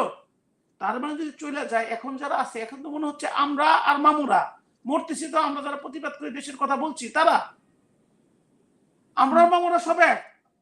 আমরা ওই যে হাদি আমরা মারা যাচ্ছি, তা আমরা মারা যাই, কোনো আপত্তি নেই, যতক্ষণ বেঁচে আছি ততক্ষণ কথা বলবো। এখন ভয়াবহতা হচ্ছে যে আমি ফ্যাসিস্ট তাড়িয়েছি, তাই বলে রাজাকারকে এস্টাবলিশ করার জন্য তো তারাই নাই। যে তারা পূজায় যে পূজা রোজাকে এক বলবে, মন্দিরে যে গীতা পড়বে, কোনো আপত্তি নাই, পড়তে পারে, স্বাধীনতা। কিন্তু তুমি আমার স্মৃতির সাথে যাও না কেন? সে শহীদদের স্মৃতিচারণ করার জন্য একটা প্রাতিষ্ঠানিক ভাবে সেখানে আমরা স্মরণ করি, মনোজাত করি, ফুল দেই, আমরা তাদেরকে নেওয়া হয়, সেখানে তো তুমি যাচ্ছ না। তুমি এখানে যে কি করতেছো, বাংলাদেশের বানানো জানে ম্যারাথন কাকে বলে, এটা বড় লোকের একটা কাণ্ড, তাদেরকে নিয়ে এই যে কনফিউজিং। এই জন্য তো আমাদেরকে সেই কবিতা বারবারিতে চলে আসতেছে, রুদ্রর কবিতা, যে লাখো শহীদ ডাক পাঠালো সারা বাংলা খবর দে, সব শহীদ ডাক পাঠালো সারা বাংলা রাজাকারদের খবর দে। এই স্লোগান কেন আসতেছে? কারণ এরা তো আমাদের পতাকাটাকে আজকে গুলে ফেলে সিরামিরা খাওয়ার চেষ্টা করতেছে। এই জন্য রবি ভাইদেরকে অনুরোধ করি, দেশের মানুষ ইসলাম ধর্মকে ভালোবাসে এবং মুক্তিযুদ্ধকে ভালোবাসে, দুইটাকে ডিফারেন্স কখনোই করতে চায় না, দুইটাই তাদের অনুভূতির জায়গা।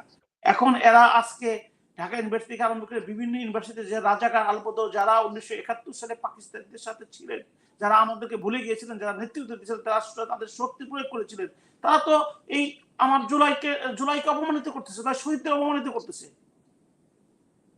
জুলাই কোন শহীদ তো ফ্যাসিস্ট তাড়ানোর জন্য জীবন দিয়েছে, কিন্তু রাজাকারদের এস্টাবলিশ করার জন্য, 71-এর মুক্তিযুদ্ধকে অপমানিত করার জন্য তাকে জীবন দেয় নাই। একটা হয়তো জিজ্ঞেস করেন, একটা শহীদ পরিবারে জিজ্ঞেস করেন যে আপনার ছেলেকে জীবন দিয়েছে এই 71-কে অপমানিত করার জন্য, অবলুতি করার জন্য, কেউ বলবে না। এখন আপনি যে কথাটা বললেন যে আমরা যারা ইলেকশন করতেছি, যদি সাপোজ ধরেন যে আমি স্বতন্ত্র ইলেকশন না করলাম, শুধু রবি বাইরে ইলেকশন করলাম, জামাত ইলেকশন করলো, আপনার যদি আপনি কত পার্সেন্ট ভোটার একত্রিত করতে পারবেন? আমি স্বতন্ত্র ইলেকশন করে যদি 5% ভোটার নিতে পারি, এটা জাতীয় ইলেকশনে বহির্বিশ্ব এবং বাংলাদেশের কাছে গ্রহণযোগ্যতা পারবে না। এই যে 1%-এর যে কথাটা ছিল, সে 1% কাটে নাই তো। এখন আমি গেলে যদি দেখা গেল যে হাদিকে মেরে ফেলছে, কালকে যদি আমি এখন মনোনয়ন পত্র ক্রয় করছি, আমাকে যদি মেরে ফেলে, কয়জন আসবে? নারায়ণগঞ্জের একজন মনোনয়ন পাওয়ার পরে সে গিভ আপ করছে, ছেড়ে দিচ্ছে যে না, আমি এই মুহূর্তে আমি ইলেকশন করব না। তো এই নিরাপত্তা দায়িত্বটা কার? কোন মৃত্যুই বিচ্ছিন্ন করা হতে পারে না। এরা ফ্যাসিস্ট আমলে, আপনাকে মনে করিয়ে দিই, যখন আমাদের বর্ডারে 2 জন লোককে মেরে ফেললো, তখন নো প্রতিমন্ত্রী খালিদ সাহেব সচিবালয় বলে গেলে বিচ্ছিন্ন একটা ঘটনা। মৃত্যু কখনোই বিচ্ছিন্ন ঘটনা হয় না, একটা জীবন আপনি দিতে পারবেন না। আপনি হাজার হাজার কোটি টাকা পদ্মা সেতু আরো 10টা করতে পারবেন, আর 100টা করতে এবং পারবেন। একজন প্রার্থীর কথা নিচ্ছে, উনি বলতে পারে না যে বিচ্ছিন্ন ঘটনা বলে উড়িয়ে দিতে পারে, দুঃখজনক ঘটনা বলতে পারে, কিন্তু একটা বিচ্ছিন্ন ঘটনা। এখন প্রশ্ন হচ্ছে যে আমরা যে সৎ কথা বলি, স্পষ্ট কথা বলি, এটাই হচ্ছে আমাদের ভয়াবহতার কারণ। তো এটা নিয়ে আমরা কোনো চিন্তিত না। আপনি নিজে সাক্ষী, ওই যে 5ই আগস্টের আগে অনেকেই কথা বলার সাহস পায় না, আসেও নাই, কিন্তু আমি কখনোই আপনাকে না করিনি। কিন্তু দুঃখজনক হলো সত্য, এই ইন্টারিম গভর্নমেন্ট আপনি টকশো করার পর আমাকে বাসায় থেকে অ্যারেস্ট করে নিয়ে গেছে রাত্রে। একটু আগে দেখলেন আমার ছেলেটা অটিস্টিক, সবাই মিলে তারা আলাদা রুমে আটকে রাখছে, আপনি টকশোতে যাতে ডিস্টার্ব না করে। জীবনে কোনদিন মিথ্যা কথা বলার চেষ্টা করি নেই, কারোর কাছ থেকে 2 টাকা খাওয়ার চেষ্টা করি নেই, কোনো অন্যায় করার চেষ্টা করি নেই। সবসময় মনে প্রাণে চেষ্টা করছি যে মানুষের জন্য করতে পারি, দেশের জন্য। এই যে আপনার কাছে আছি কেন আসি, আমার একটা রিলেটিভ সিএমএস এ ভর্তি, আমি ওখান থেকে চলে আসছি। কারণ আপনি যে মাঝে মধ্যে ডাকেন, আপনিও তো পরিশ্রম করেন, আপনারও তো সন্তান আছে, তা আপনাকে একটু সময় দিয়ে আমি মনে করি যে আপনার মাধ্যমে দেশকে সময় দিচ্ছি, দেশের কথা বলতেছি। এখন একটা সুন্দর ইলেকশন করার জন্য যদি দেশে একটা ইলেকশন না হয়, দেশের অবস্থা আরো ভয়াবহ হবে। আপনি কাকে কন্ট্রোল করবেন, কাকে আপনি কিভাবে কন্ট্রোল করবেন? আজকে আর্মি ড্রেস, ডিসিপ্লিনারি ড্রেস একজন উপদেষ্টা শরীরে কিভাবে আসে? That is my question. আপনি উপদেষ্টা হয়েছেন, আপনি বন্দর তুলে দিচ্ছেন, আপনি কারো অনুমতিতে, দেশের নাগরিক আপনি কি? আপনি তো থাকেন আমেরিকায়, আপনি এই দেশে খুঁজতে গেলে আপনার ভোটার লিস্টে আপনার নাম পাওয়া যাবে না। আপনাদের চেয়ে আমার যোগ্যতা কোনো অংশে কম না। আমি ইংল্যান্ডের সলিসিটার ওখানে গিয়েছিলাম, আমার ওয়াইফ ডাক্তার, ওখানে প্র্যাকটিস করে থাকতে পারতাম। আমি এখানে দেশে আসছি কেন? সবকিছু গিভ আপ করে চলে আসছি যে না, I never will go there. Reason হচ্ছে যারা নেতৃত্ব দেশের জন্য বসে তারা আমি তো সাধারণ মানুষের ছেলে, তারা জমিদার বড় বড় মানুষের ছেলে, তারা অনেক রাজা বাদশার ছেলে, তারা সমস্ত কিছু বাদ দিয়ে তাদের দেশে এসে সাধারণ মানুষের কথা বলছে। আমাদের তো সাধারণ মানুষের কথা বলতে হবে। আমরা যদি আমার দেশের কথা না বলি, আপনি বলতেছেন দুর্নীতির জন্য। আপনি দুর্নীতি নাই বাংলাদেশে কোন সেক্টরটা, এটা বলেন। আমি চ্যালেঞ্জ করলাম, দুর্নীতি কোথায় নাই সেটা বলেন। তাহলে সবকিছু বিদেশের হাতে তুলে দেন, সবকিছু আপনি বিদেশের হাতে তুলে দেন। তারপর আরেকটা জিনিস হচ্ছে, রাষ্ট্র তো আইসোলেটেড ভাবে থাকতে পারে না, বাংলাদেশ আইসোলেটেড ভাবে থাকতে পারে না। আজকে আপনি মুসলমান আমি মুসলমান, ধর্ম আমি কোনো, আপনি পৃথিবীতে একটা মুসলমান রাষ্ট্র ডেভেলপড হয়েছে টেকনিক্যালি দেখান তো, যে তার উপর আমি ডিপেন্ড করবো? চিকিৎসার ক্ষেত্রে বলেন, টেকনোলজির ক্ষেত্রে বলেন, দেখান, পারবেন না। আমাদের মাথার ভিতরে একটাই ধর্ম দিয়ে বারবার আমাদের গ্রুপে খাওয়ানো হচ্ছে। এখন কিন্তু আজ থেকে যদি ইসলামের আবির্ভাবের পরে দেখেন যে ম্যাথমেটিক্যাল থেকে আরম্ভ করে টেকনোলজি সবকিছুতে আমরা সবচেয়ে বেশি অ্যাডভান্স ছিলাম, যে কোনো সারা পৃথিবী আমাদের করায়ত্ত ছিল, আমাদের কনফিডেন্স আছে, বিশ্বাস আছে। কিন্তু এই যে মুসলমান আমরা 90%, আমাদের ডেভেলপমেন্ট করার জন্য আমরা কি করেছি? সেদিনকে আমি ববি হাদ্দাসের ফেসবুক আমার অত্যন্ত ভালো লাগছে যে আপনি দুর্নীতির জন্য একদিন মিছিল করলেন না, আপনি অনিয়মের জন্য একদিন মিছিল করলেন না, আপনি আজকে অনিয়মের জন্য মিছিল করেন, দুর্নীতির জন্য মিছিল করেন। এখন পরের সরকার এসে করবে, পরের সরকার এসে করবে, পরের সরকার এখন নির্বাচন তো হয়ে যাচ্ছে। ওনারা তো বলছে যে নির্বাচন পেছানোর কোনো ওয়ে নাই। জিনিস হলো যে আমি খুব অবাক হয়ে যাই, আমি আমাদের তানভীর সাহেবদের বিপক্ষে চলে যাই। এই যে বন্দর দিয়ে দিচ্ছে একমাত্র বিএনপি কে দেখলাম কথা বলার জন্য, ওনারা কেউ কথা বলছেন না। ভাই আপনার আজকে ভারতের শেখ হাসিনা দিচ্ছে, শেখ হাসিনা 100 বার ফ্যাসিস্ট বলে গালি দেয়, কিন্তু একটা চুক্তি কিন্তু ভাই আপনি অনেক লেকচার দিলেন, আপনার স্বরাষ্ট্র উপদেষ্টা বলেন, পররাষ্ট্র উপদেষ্টা বলেন, আপনারা একটা চুক্তি ভারতের সাথে বাতিল করলেন না কেন অদ্যাবধি পর্যন্ত? আমরা কিন্তু এই জবাব আপনাদের কাছে চাবো। আপনার নেতারা 5ই আগস্ট যেখানে শহীদ পরিবারের সাথে থাকার কথা, তারা কিভাবে কক্সবাজার মানে আমরা মনে করি যে বাংলাদেশের সুইজারল্যান্ড, তারা সবাই প্লেনে করে কক্সবাজার চলে গেল। তো ওই দিন তো অ্যাটলিস্ট এক্সপেক্ট করতেছিলাম যে তারা কোনো শহীদ পরিবারের কাছে হাত পা হারানো কোনো ছেলের কাছে যে তাকে জড়িয়ে ধরবে। চোখ নাই কোনো একটা মানুষের কাছে, যে চোখ নাই, চোখে দেখতে পারতেছে না, এই 5ই আগস্ট শেখ হাসিনার গুলিতে দুটা চোখ অন্ধ হয়ে গেছে, পৃথিবীর আলো বাতাস দেখতে পারে না, তাকে জড়িয়ে ধরবে, তার সাথে সময় কাটাবে। সেটা তো, কারণ তারা তো আমাদের চেয়ে অ্যাডভান্স, তাদের কাছে তো ক্ষমতা আছে, তারা চাইলে সমস্ত জায়গায় প্রশাসন পায়, তাদের তো কিছু দায়িত্বশীল কাজ করতে হবে। এখন সবাইকে আমরা দুষবো, কেন দুষবো? যেটা দুষ সেটা আমরা দুষবো। আমরা সবাইকে প্রশংসা করতে চাই, আমরা তো প্রশংসা করতে পারছি না। আজকে হাদি কেন গুলি খাবে, এটাই তো কার? হাদিকে স্বীকৃতি দিতে পারতো না? হাদি যে গুলি খাবে এটা হাদি বারবার বলতেছিল আমাকে গুলি করা হবে। বুঝলাম হাদির অনেক কথা আমি সমর্থন করি না, এই শাওয়া মাওয়া যেসব কথা বলে এটা সমর্থন করি না, এটা করা যায় না কোনো শিক্ষিত লোক। আপনি আনুষ্ঠানিকভাবে আমার তানভীর সাহেবের মতো সুন্দর করে কথা বলেন, আপনার কথা, আপনার আরো বিপ্লবী কথা বলেন। বিপ্লবী এখন গালি দেয় নাকি? বিপ্লবীরা কিন্তু কোনো কারো মা তুলে, কারো তুলে, কারো চরিত্র নিয়ে গালি দেয়। বিপ্লবীরা তাদের বৈপ্লবিক কথা বলে দৃঢ়তার সাথে, মানুষ সেটা জেগে ওঠে। তো হাদি তো বারবারই বলবো আমার প্রজন্ম থেকে প্রজন্ম আখেরাত পর্যন্ত এই বাংলাদেশ থাকবে, তাকে আপনারা কেন সিকিউরিটি দিলেন না? স্বরাষ্ট্র উপদেষ্টা তো শেখ হাসিনার না, প্রধান উপদেষ্টা তো শেখ হাসিনা। আপনারা যদি আর্মি ড্রেস পড়তে পারেন বিজয় দিবসের দিন, আর্মিদের ড্রেস তো এলাও না। আমি যদি এখন আর্মিদের ড্রেস পরি, আমাকে আপনি ধরে নেবেন না? আপনাকে এলাও করলো কে? সবকিছু চলে যায়। এখন তো মনে হচ্ছে যে আর্মিদেরকে ম্যানেজ করে বন্দরগুলো বিদেশে রাখতে তুলে দেবে। That is your conspiracy. আপনি দুর্নীতির কথা বলবেন, আমি দুর্নীতির জন্য আপনি সবকিছু বিদায় দেবে, তাহলে আমি কিভাবে বড় হব? আমার সন্তান কিভাবে বড় হবে? যে দেশের নেতৃত্ব দিবে, নেতৃত্ব না দিল যে সৎভাবে দেশকে পরিচালনা করবে, এই দেশের প্রতিটা ধূলিকণা যে আপন করে ধরবে, তাকে সম্মান দিতে হবে না। হ্যাঁ, দুর্নীতি বিদেশের কাছে দিয়ে দিলাম, এক্সপার্টিস 54 বছর এক্সপার্টিস আসলে তুমি এক্সপার্টিস তৈরি করো, বিদেশ থেকে ট্রেনিং দিয়ে নিয়ে আসো। আর যদি তুমি দিতে চাও যে হ্যাঁ এক্সপার্টি আমার দরকার, এক্সপার্টিস ছাড়া চলবে না, আমাদেরকে ফ্লাশ করো। আমার যদি গণভোট তুমি নিতে পারো, এত তোমার দরকার, গণভোটের দরকার, তুমি বন্দরের ব্যাপারে আমাদেরকে পেপারে করপত্র দাও না কেন? আলোচনা করো, টকশোতে কথা বলো, পক্ষে বিপক্ষে আমরা কথা বলি।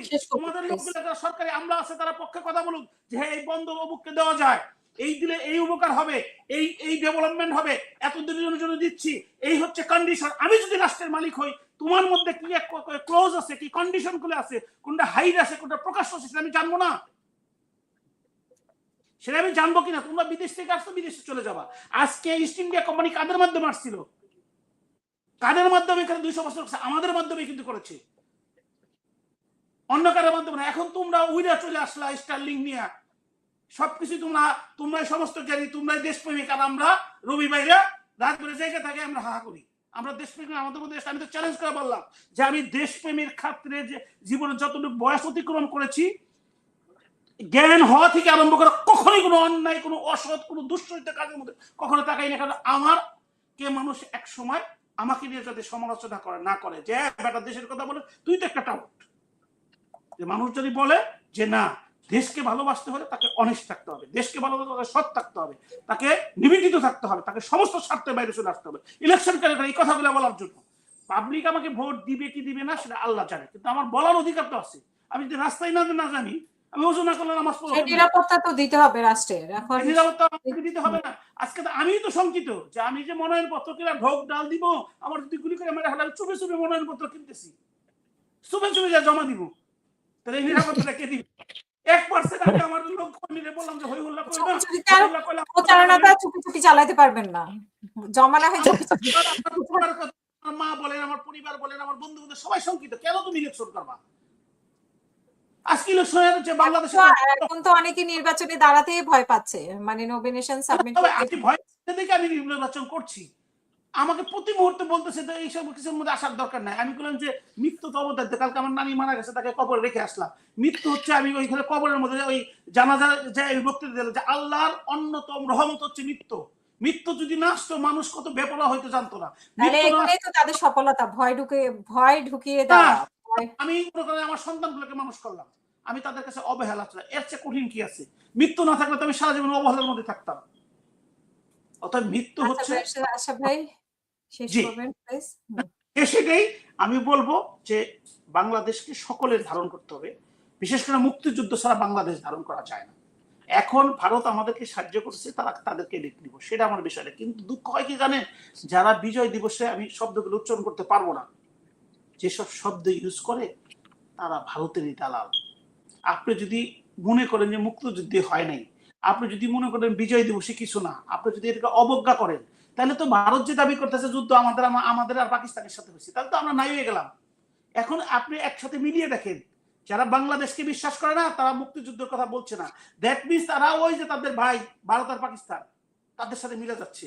আমরা মাঝখান থেকে কিন্তু আমাদের বাংলাদেশকে ভালোবাসতে গেলে বলতে হবে এটা আমার বাংলাদেশে আমি যুদ্ধ করেছি, আমি নেংটি বলে যুদ্ধ করছি, না গিয়ে যুদ্ধ করছি, যেটা রবি ভাই বললেন।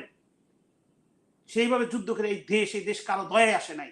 এটা অনেক আপনার দেশ সত্যাবোধক, বাংলাদেশ কারো দয়ে আসে নাই, কারণ অনুগ্রহ হয়ে আসে নাই। আজকে আমাদের তানভীর ভাই যে বললেন যে উনি যখন নৈনিতালে পড়তে গেছেন, ওখানে বাংলাদেশ ছিল, আমি ব্যাঙ্গালোরে পড়তে গেছি 1995 সালে, বাংলাদেশ ছিল না। তাদের দেশ বড় দেশ, অনেকগুলো স্টেট, তারা মনে করে কোনো একটা স্টেট, এটা তাদের অস্বাভাবিক কিছু না। চীনের মতো তো আমাদের কাজ করতে হবে। যখন ওই 95 থেকে 2000 সালে পড়লাম, বাংলাদেশ ক্রিকেট আসলো, তখন আমাদের ক্রিকেটটাকে তারা ছিল বাংলাদেশ ইটস ইন্ডিপেন্ডেন্ট কান্ট্রি। এমনি আমরাও ভারতের অনেক স্টেট চিনি না, যেগুলো আমি ব্যাঙ্গালোরে পড়তে কিছু স্টেটের নাম কর্ণাটক, এটা আমি জানতাম না। তার পাশের স্টেটের নাম কেরালা, আমি জানতাম না। অন্ধ্রপ্রদেশ, আমি তেলেঙ্গানা অনেকেই জানি না, না জানা হয়। কিন্তু যখন আমি ধনী রাষ্ট্র হব, যখন আমি আমার সক্ষমতা শো করতে হবো বিশ্ববাসীর কাছে, যখন আমি ইন্টেলেকচুয়ালি অনেক বড় হব, টেকনিক্যালি অনেক বড় হব, তখন সবাই আমাকে জানতে বাধ্য। আজকে ইহুদিদের রাষ্ট্র ইসরায়েল কতই বা বড়, কত লোকই বা বসবাস করে, কেন জানি? টেকনোলজি সারা পৃথিবী তারা কন্ট্রোল করতেছে। আপনি দেখেছেন যখন ফিলিস্তিনের সাথে হয়, তারা চাইনার থেকে ওই কিনেছিল পেজার, সে পেজার তারা ম্যানিপুলেট করছে, একসাথে পপুলার 700 লোক মেরে ফেলছে তারা। শেষ করবেন। ধন্যবাদ, সবাই ভালো থাকবেন, বাংলাদেশ ভালো থাকুক। সবাইকে আবার বিজয় দিবসের শুভেচ্ছা। যেটা আমার পর্ব শেষ, কিন্তু আমি অ্যাটেন্ড করেছি। রবি ভাই বক্তব্য শোনার জন্য অপেক্ষা করলাম। জি, মনির ইসলাম রবি ভাই, এই যে নির্বাচন সুষ্ঠু হবে, নির্বাচনে কোনো সমস্যা নেই, তো এত বড় একটা ঘটনাকে এভাবে বর্ণনা করলো, তারপরে এখন স্বরাষ্ট্র উপদেষ্টার পদত্যাগ নিয়ে মাঠে নামলো, কিন্তু আসল আসামি পার হয়ে গেল, সেটা নিয়ে এখনো কোনো স্পষ্টভাবে আমরা কোনো কিছু শুনতে পাইনি। তো আপনার কাছে কি মনে হচ্ছে, শেষ পর্যন্ত নির্বাচনটা হবে? তো এখনো অনেকের প্রশ্ন আছে,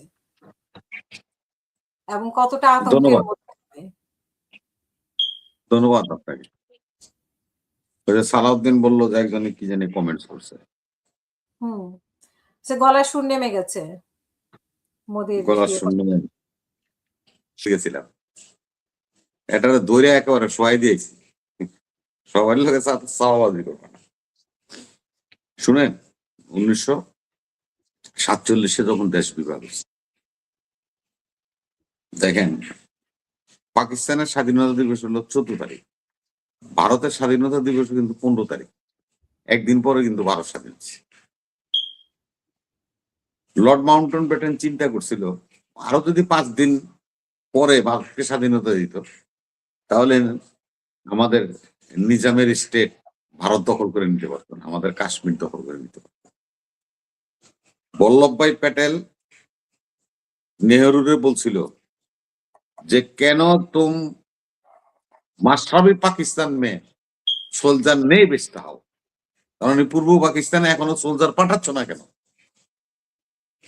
তখন নেহেরু বলছিল বল্লভভাই প্যাটেল, ঠেরো ঠেরো, সবকিছু খালি বন্দুক দিয়ে আর যুদ্ধ দিয়ে অর্জন করা লাগে না, কিছু বুদ্ধি দিয়ে অর্জন করতে হবে। এবং নেহেরু ডক্ট্রিন বলি আমরা এটা, এই নেহেরু ডক্ট্রিনে আগরতলা ষড়যন্ত্র মামলা হয়েছিল। তখন আমরা কি বলছি, এটা ষড়যন্ত্র মামলা। আমরা রাস্তায় নামছি, মিছিল করছি, এটা আইয়ুব খান ষড়যন্ত্র করে শেখ মুজিবুর নামে আগরতলা ষড়যন্ত্র মামলা দিচ্ছে। কিন্তু আসলে ফ্যাক্ট, আগরতলাতে শেখ মুজিবুর রহমান চা খেয়েছিলেন, সার্জেন্ট জহুরুল হককে ফায়ারিং স্কোয়াডে প্রাণ দিতে হয়েছিল। পাকিস্তানের গোয়েন্দারা বলছিল যে এটা ষড়যন্ত্র নয়, এটা সত্য ঘটনা। শেখ মুজিবুর রহমান দেশ স্বাধীন হওয়ার পরে কিন্তু স্বীকার করছেন যে হ্যাঁ, আমি আগরতলাতে গিয়েছিলাম, ভারতীয় প্রতিপক্ষের সাথে আমি টি পার্টি করেছিলাম। ওই যে ব্যারিস্টার শাহরিয়ার না, ওই বেটা তো ব্যাখ্যাই দিতে পারে না যে এই লোক সিটার অভিযোগ, সিটার হয়েছে এই জন্য দেশে জাতির সাথে চিট করছে, এই জন্যই তার নামের সাথে ওই নামটা যাবে না, যায় না। এই যে আমরা এই যে না, আপনার তো মহিলা মানুষ, আমরা যে পালং শাক রান্ধি, শাকের সাথে কিন্তু আদা যায় না, আদা শাকের সাথে দেয় না, কাঁচামরিচ পেঁয়াজ দিয়ে শাক রাঁধতে হয়। তো আপনারা যেটা গর্ব করেন ওনার নামের লোকে হেঁটে যাইব, হেঁটে যাইতো না, কারণ নিজেই ওইটা যাওয়ার পথ বন্ধ করছে। দেখেন দুর্ভাগ্য আশরাফ ভাই, আপনারা তো লয়ার মানুষ, রাজনীতি কি সারা জীবন 54 বছর বস্তা পচা রাজনীতি হলো বাংলাদেশে? এই জন্যই বলছি, তো এই জন্য বলি যে বস্তা বোঝা রাজনীতি যারা করতেছে বলতেছে তাদের উদ্দেশ্য বলতেছে। আশরাফের শরীরটা আবার একটু হাসিনা বা একটু গরম আজকে। কালকে লাস্ট কোট করার সময় উনি একটা ভালো ক্লাইন্ট পেয়েছিলেন, মোটামুটি একটা ভালো হ্যান্ডসাম একটা অ্যামাউন্ট পেয়েছে, তো মাংস মাংস খেয়ে শরীর গরম হয়ে গেছে আজকে।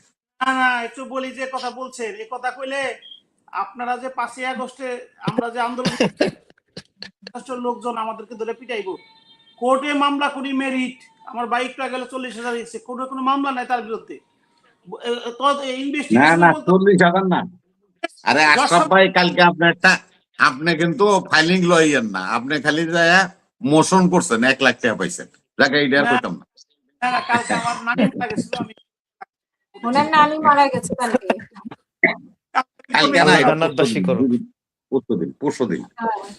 আর মানে একটু উনি আমরা ফাইলিং লইয়ার না, ওই লইয়াররা ধরছে ওনারা হিয়ারিং করার লেগে, মোশন আসামি করার জন্য। উনি মোশন করে তাদেরকে হিয়ারিং তো করে বড় জামিনটা পেয়ে গেছে। কালকে এই যে জামিনটা পাইছে, ওনারা 1 লাখ টাকা দিছে। তাদেরকে যে গুলি করছে সেও তো আসামি ছিল, সে তো জামিন ছিল, তো জামিন করায় তো উকিলরা অনেক টাকা পাইছে এদেরকে ভাই, জামিনের বড়- বিষয়টা কি আমরা যেভাবে বলছি, হুম, এটা জামিনের কথাটা হলো কি আপনার বুঝি, এই দেখেন একটা কোর্ট আছে, বিজয় 71 কোর্টের নাম। এখন যদি কই, বিল্ডিং এর না, এখন যদি আশরাফ ভাই কই, তাহলে আমারে কিন্তু আইসিটি মামলা দিয়ে কিন্তু জুলাই, যে বিচারপতি জাস্টিস জাকির হোসেন সাহেব হুম, এই 6 মাসে যতগুলি মামলার জামিন দিছে, অন্তপক্ষে হাইকোর্টে যত জামিন হয়েছে তার 70% জামিন ওই মিস্টার বিজয় 71 দিছে। এর নামের সাথে ওনার কাজের সাথে সামঞ্জস্য রাখছে। উকিলদের কাজ কি? উকিলদের পরিবার চলবো কি কেমনে? এরা কি চান্দাবাজি করবো, ডাকাতি করবো, ছিনতাই করবো? সারা ওকালতি করবে।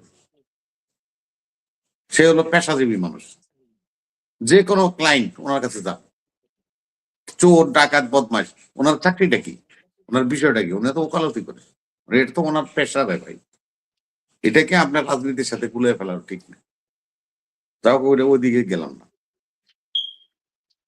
বিপ্লবীরা কখনো, পৃথিবীতে যত বিপ্লব হয়েছে, বিপ্লবীরা কোনোদিনও সুখ গ্রহণ করতে পারেনি। আপনি দেখেন, আমার পার্শ্ববর্তী দেশ নেতাজি সুভাষ বসু বিপ্লবী ছিলেন, তার লাশও কিন্তু পাওয়া যায়নি। জি। চে গুয়েভার কিউবার বিপ্লবী নেতা ছিল, দেশ স্বাধীন হওয়ার আগে কিন্তু সে লাপাত্তা হয়ে গেছে, তাকে খুঁজে পাওয়া যায়। আপনি 71-এর পরে দেখেন, বাংলাদেশেরটা বলি, কর্নেল ফারুক মুক্তিযুদ্ধ অফিসার, বদরুল হুদা সরাসরি মুক্তিযুদ্ধ অংশগ্রহণ করছে, মেজর মাজেদ সরাসরি মুক্তিযুদ্ধ অংশগ্রহণ করছে, শহীদ রাষ্ট্রপতি জিয়াউর রহমান স্বাধীনতার ঘোষণা দিচ্ছে এবং রণাঙ্গনে যুদ্ধ করছে, তার নামে একটা ফোর্স ছিল। মেজর জেনারেল মঞ্জুর সে মুক্তিযুদ্ধ অফিসার ছিল। কেউই কিন্তু এই যে খালেদ মোশাররফ, তারপরে নাজমুল, তারপরে হায়দার, সবাই কিন্তু যুদ্ধ করে দেশটা স্বাধীন করছে, কেউই কিন্তু বেঁচে নেই। তা হাতি বাঁচবে কেমনে? 24-এর যুদ্ধরা বাঁচবো কেমনে? এটা তো ওই নিয়তির মধ্যে লিখে রয়েছে। নিয়তির একটা বই আছে না, বলার চেষ্টা করে যে হাদির উত্থান হয়েছে 24-এর পরে, মানে 5 আগস্টের পরে, 24-এ তার কি অবদান, এগুলো নিয়ে প্রশ্ন তোলার চেষ্টা করে অনেকে। শুনেন, আমাদের দেশে একটা মানে প্রবাদ আছে, আমরা আসলে তো ভালো মানুষ না, এই জন্য আমাদের এই অবস্থা। চা দোকানে বসে আমরা রাজনীতি করি, তো tea stall party, tea stall politician, ওই ক্যাটাগরিতে যারা রাজনীতি করে ওদের মুখ থেকে এই ভাষাই পাবেন, ভালো কিছু পাবেন না। আজকে আমাদেরকে যেভাবে কটাক্ষ করা হচ্ছে, যে কর্মকাণ্ড এখানে করা হচ্ছে, আপনি দেখবেন আমাদের গ্রামে একটা প্রবাদ আছে, মহিষ চুরি করতে 3 জন চোর লাগে, একজনে মহিষ চুরি করতে পারে না। যে চোরেরা যায় প্রথম কি করে জানো, মোষের গলার যে ঘন্টাটা ওইটা আগে খুলে একজনের হাতে দেয়, আর দুজনে মোষ নিয়ে রওনা হয়। আর যার হাতে ঘন্টা থাকে ওরকম ওই রাস্তা দিয়ে যাবে, ও যে উত্তরের রাস্তা দিয়ে ঘন্টা বাজাইতেছে আর দক্ষিণের রাস্তা দিয়ে মোষ নিয়ে চোরেরা চলে যেতেছে। আর আমরা ঘন্টার আওয়াজ শুনে, মোষের ঘন্টার আওয়াজ, সমস্ত গ্রামবাসী খালি ওই ঘন্টার পিছে দৌড়াইতেছি। আমার পুরা জাতি এখন ঘন্টার পিছনে দৌড়ায়, এই জন্যই আজকে আমাদের এই দশা। হ্যাঁ, সেখানে তো আসামি পালায় যায়, সবাই মির্জা আব্বাসকে কি নিয়ে ব্যস্ত। করবেন আপনি দেখেন, আমরা যে আমি কত তাদের ভালো মানুষ। নিয়ে ব্যস্ত। না আমি যে আপা বলি আমরা কত ভালো মানুষ। আমরা ট্রেনের মধ্যে হাদির এই ইয়ারে বহাই দিছি, কি জানি কই যে সারা গুলি করছে ওই সারারে বহাই দিছি। আবার উপরে দিয়ে স্টিকার লিখে দিছি পাহাড়িকা এক্সপ্রেস, ওই যায় ডাকাতটা ছিলেন যায়। এটা ছবি বানায় আইডিয়া আইনা কি জানি আছে, সালাউদ্দিন তোমরা যে করো এইটা কইরা এআই এআই এটা দিয়ে বহাই দিয়া কইতাছে ট্রেন যাইতেছে সিলেটের দিকে, আমাকে গোয়েন্দারা ওই যে ঘন্টা বাজাই দিছে শালারা, সব গোয়েন্দারা সিলেটের জয়ন্তের দিকে ছুটছে। আসলে গেছে করান দেয় মোমিন সিং আপনার হালুয়া গাড় দিয়ে পাবে ফেলে গেছে। দেখেন আমাদের বিবেক কি কাজ করে। আপনার 4600 কিলোমিটার বর্ডার, আপনি যখন তফসিল ঘোষণা করবেন সাথে সাথে বর্ডার সিল হয়ে যাবে, এটাই বিধান। এজন্যই হবে বাংলাদেশের 99 জন লোকের যদি বলেন যে আমাদের শত্রু রাষ্ট্রকে, আমার দাদা যে মরে গেছে ও কবরতে উঠতে করবে যে ইন্ডিয়া আমাদের শত্রু, এটা তো সর্বজন বিদিত ব্যাপার, সর্বস্বীকৃত বিষয়। ঘোষণার পরে অনেক কিছু হতে পারে, এটা তো অনেক আগে থেকে কথা। তারপরে ওর উপরেও তো অনেক থ্রেট আসছিল, সো এটা তো নেওয়াই উচিত ছিল। আমি থ্রেটের কথা বলছি না আপা, আমি তো বলছি সব কয়টা বুলেট তফসিল ঘোষণার পরে অনেক আমাদের কিছু দিকে, না বুলেট গুলি সব আমাদের দিকে তাকায় আছে, বুলেটটা হাসতেছে কতক্ষণে তানবীরের কলজার মধ্যে মারব। বুলেট হাসে কখন আশরাফ ওয়াম, এই বুলেট হাসতেছে আর চাইতেছে রবিরে কখন চিটাং লড়তে গুলি করে গয়ালাম। এটা বুলেটের ধর্ম রে ভাই, যে বুলেট চালায় সে নিজেও বুলেটেই মারা যায়, আর যারা বুলেট চালায় তারা তো আমাকে মারেই, যেরকম হাদিরে মেরে দিচ্ছে। এটা হলো বুলেটের ক্রাইটেরিয়া। শেষ করবেন।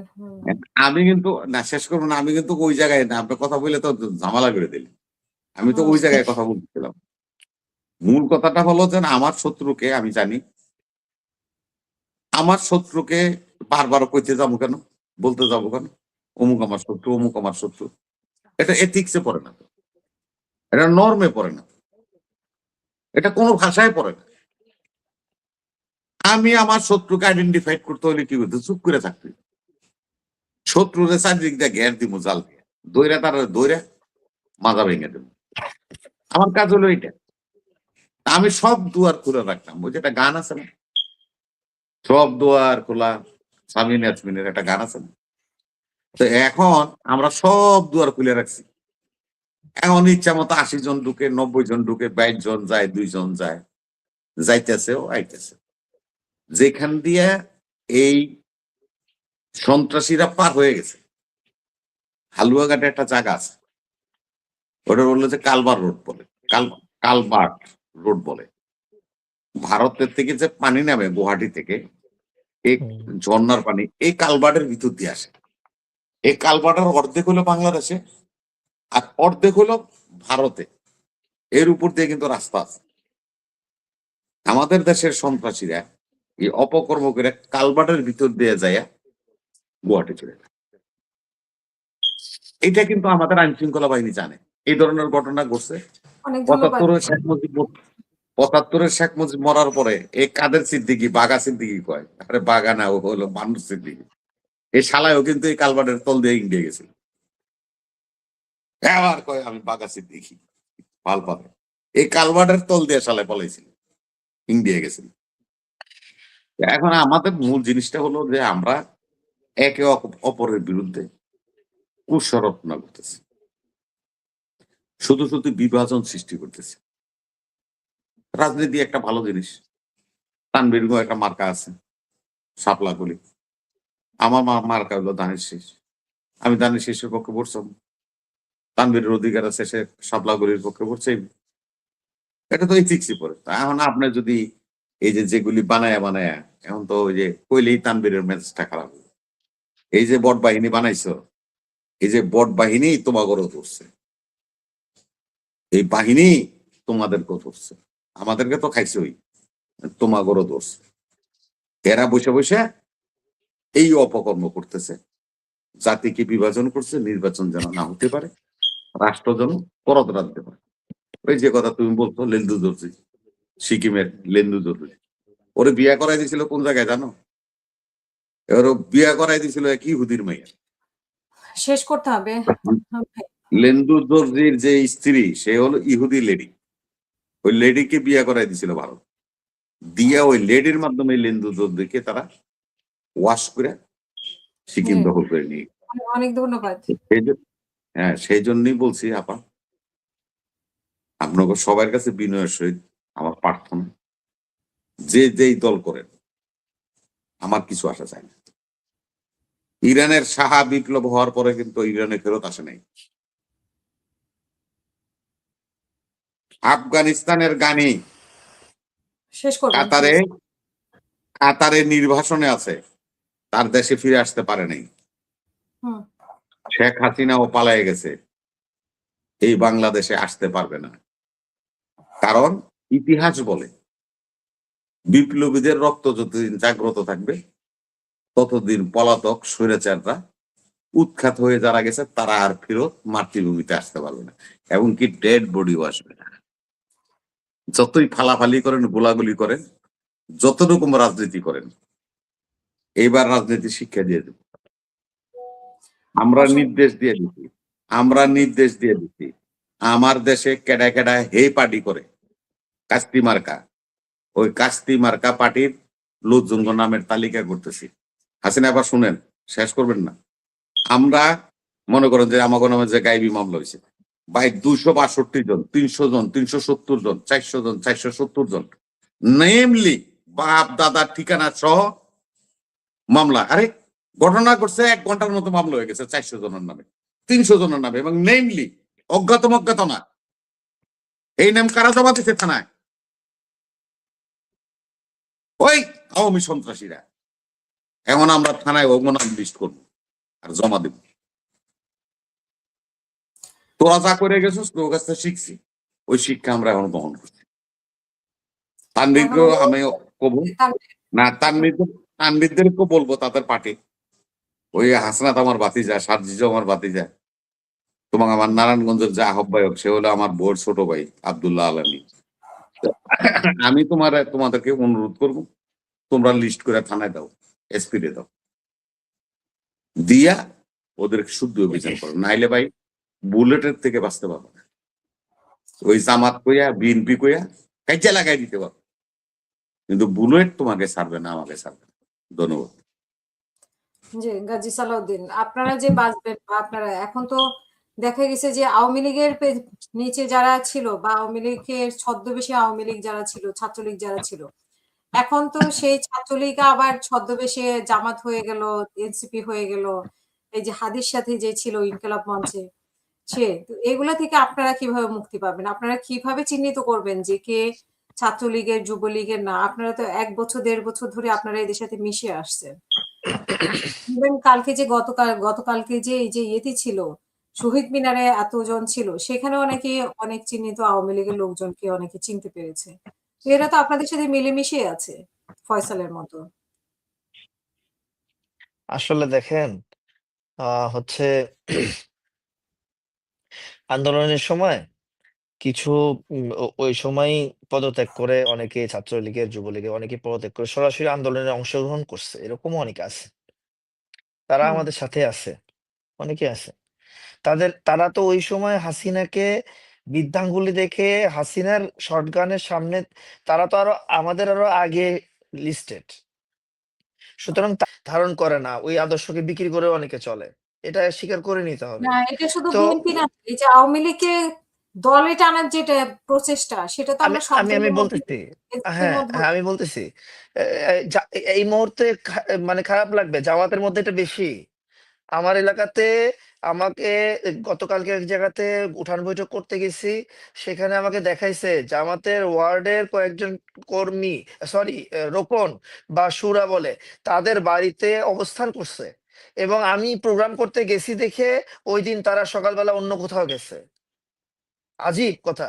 ওই যে ভাই যেটা বলতেছেন, এটা আসলেই মানে আমি তো অন্তত আমার এলাকাতে এটা করবই। করব মানে এটা আবার, এটা শুধু আমার জন্য না, শুধু আমার নিরাপত্তার স্বার্থের জন্য বলতেছি না। এরা তো মানে বাংলাদেশের কোনো মানুষকে মানুষ মনে করবে না যদি এরা কখনো আবার ফিরে আসে, অথবা এরা কখনো ফিরে আসার চেষ্টা করে বা কোনো করে, কাউকে চেষ্টা সবাই বলবে তোরা ইউনিট সরকারকে মেনে নিয়ে দেশের মধ্যে কেন থাকছিস, নাগরিকদেরও এই দোষ দিবে, নাগরিকদেরকেও ভাবে তারা মারবে। অবশ্যই তাদের লিস্ট হওয়া উচিত, এবং আমি তো করবোই এটা। ধন্যবাদ রবি ভাই বলছেন, কিন্তু আমার মাথায় একটু আগে থেকেও ছিল, এটা হতেই হবে। তাছাড়া দেখেন আমি ওখানে উঠান বৈঠক করতে গেছি দেখে চলে গেছে, তার মানে ওখানকার সিস্টেম কিভাবে তারা ম্যানেজ করে রাখছে, থানাকে অথবা প্রশাসনকে কিভাবে ম্যানেজ করে রাখছে, অথবা দলীয় নেতৃত্বে যারা আছে তাদেরকে কিভাবে ম্যানেজ করে রাখছে। আমাদের তো আর ওয়ার্ড ভিত্তিক কমিটি নাই এনসিপি, আমাদের তো একদম গ্রামে গ্রামে একদমই কমিটি এখনো হয়ে ওঠেনি। জেলা কমিটি, অল্প কিছু উপজেলা কমিটি, সেগুলো সেগুলো দিয়ে আমরা অল্প করে কাজ করার চেষ্টা করতেছি। তো সেখানে আমরা এই রিপোর্ট গুলো পাচ্ছি।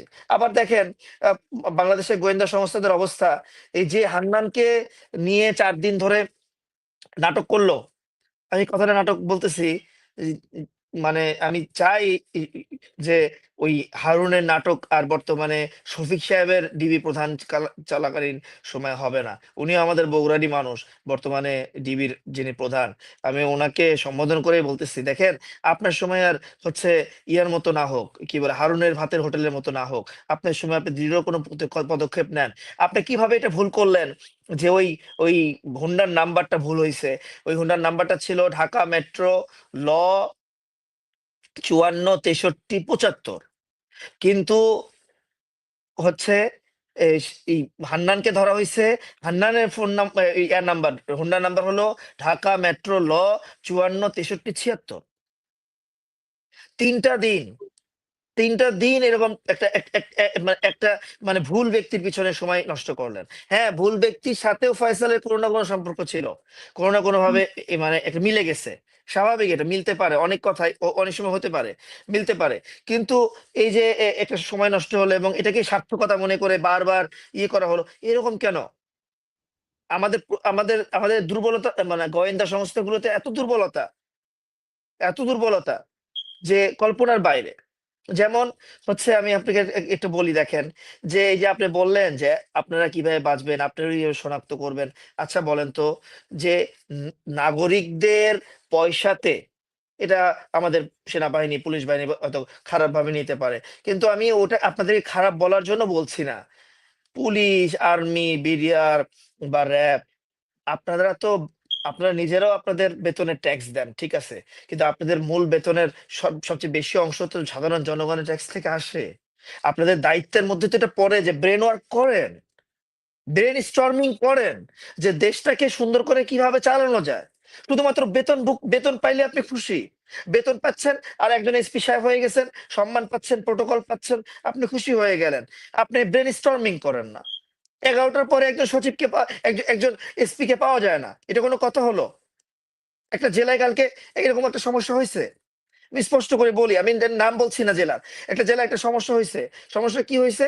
একটা ছেলের মাত্র ওই এলাকার ছাত্রলীগের যে সভাপতি, তাও জেলার সভাপতি না, থানা সভাপতি না, ওয়ার্ডের একটা সভাপতির সাথে একটা ছেলে একটা ছবি আছে। সেই ছেলেটা 5ই আগস্টের আগে থেকে পুরো আন্দোলনে আমাদের সাথে ছিল, 5ই আগস্টের পর থেকেও সে আন্দোলনে, 5ই আগস্টের পরে ছাত্রলীগের লোকজন বা ইয়ার লোকজন তার ঘরের মধ্যে হামলা করছে। সেই ছেলেটাকে কালকে আবার সেই ছেলেকেই ছাত্রলীগ বলে ধরে নিয়ে আসছে ওসি সাহেব, তাকে চালান করতেছে কোন মামলায়? তাকে চালান করতেছে বিস্ফোরক মামলায়। আজীব কথা। অথচ সব আওয়ামী লীগের সভাপতি বাড়িতে ঘুমাচ্ছে, ওয়ার্ডের সভাপতি বাড়িতে ঘুমাচ্ছে। এসপি সাহেবকে আমি এসপি সাহেবকে 11টা থেকে শুরু করে রাত 3টা পর্যন্ত কল দিছি, আমার ফোনের মধ্যে আছে। এসপি সাহেবের কোনো নেই, ওই জেলার এসপি সাহেবের কোনো খবর নেই। পরে আমি রাত্রে 3টার দিকে আইজিপি মহোদয়কে কল দিছি, খোদাবক সাহেবকে কল দিছি, যে এরকম আপনারা লটারির মাধ্যমে কোন ব্যক্তিকে দিচ্ছেন? পরে ওই এসপির ব্যাপারে শোনেন, ওই এসপির ব্যাপারে আমি আরো ৬টা জেলার এসপি কে কল দিছি, দিয়ে বললাম যে ভাই আমি অমুক বলতেছি একটু সাহায্য দরকার, অমুক জেলার এসপি কে পাওয়া যাচ্ছে না, ওনার সাথে কথা বলা দরকার। তো উনি বলতেছে যে কি কোন জেলা? ওই জেলা। ভাই মাপ চাই। কেন? বলে ভাই একটা কাজ করেন, রাত্রিবেলা কোনো একটা ব্যাংক খোলেন, ব্যাংকে ওই এসপি সাহেবকে কিছু টাকা পয়সা পাঠায় দেন, তাহলে আপনার ছেলেকে ছেড়ে দিবে। হ্যাঁ, বলেন কি? আরে হ্যাঁ, এই ব্যাচের সবচেয়ে বড় ঘুষখোর সে হচ্ছে ওই জেলার এসপি।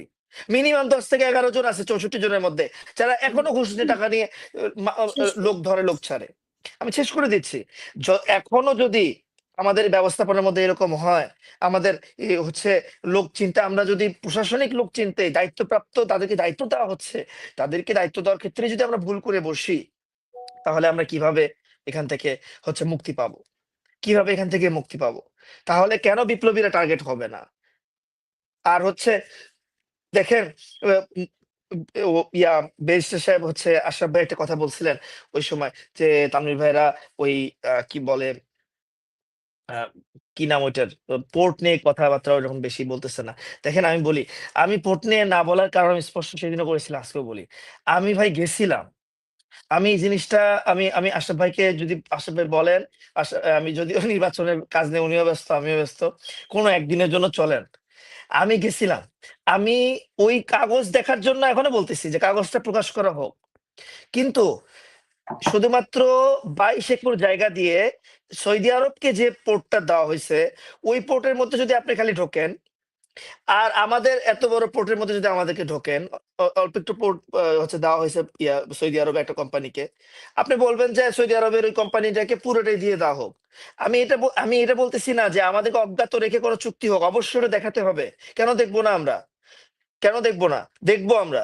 যদি যদি রাজনীতিবিদের, যদি প্রশাসনের লোকদের ওই নিজস্ব ওই কি বলে আপনার ব্যাংকের হিসাব দেখানো বাধ্যতামূলক হয়, তাহলে সরকার কেন এই বাংলাদেশের জনগণের এত বড় হাজার হাজার কোটি টাকার বাংলাদেশের মূল মহিরু ব্যবসার হচ্ছে পোর্ট, সেটার কোনো চুক্তি কেন বলবে না?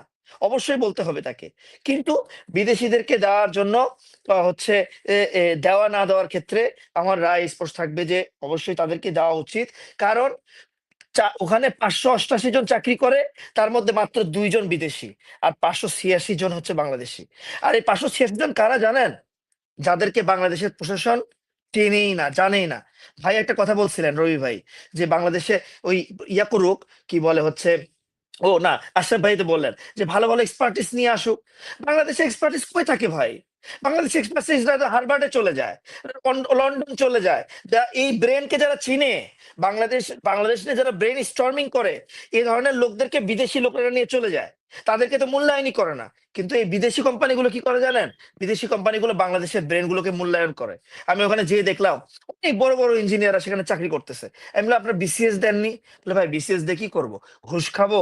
আর আপনাদের আন্দোলনের ঠেলায় আপনারা খালি আমাদেরকে ঘুষখোর অফিসার বলবেন? তার চেয়ে বেসরকারি চাকরি করতেছি, দেখেন এই কোম্পানি আমাদেরকে নিছে। আমি তো নেদারল্যান্ডে চলে গেছিলাম, আমি তো অস্ট্রেলিয়া চলে গেছিলাম, আমাকে আবার এরা নিয়ে আসছে বাংলাদেশে, বলছে ভালো চাকরি এখানে করেন। আমরা করতে পারিনি, আমরা জিনিস স্ট্যাবলিশ করতে পারিনি।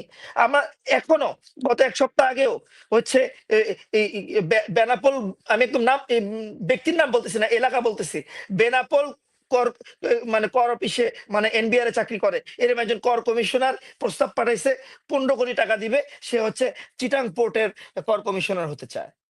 এখনো তাদের কাছে তো টাকা কোথা থেকে আসে?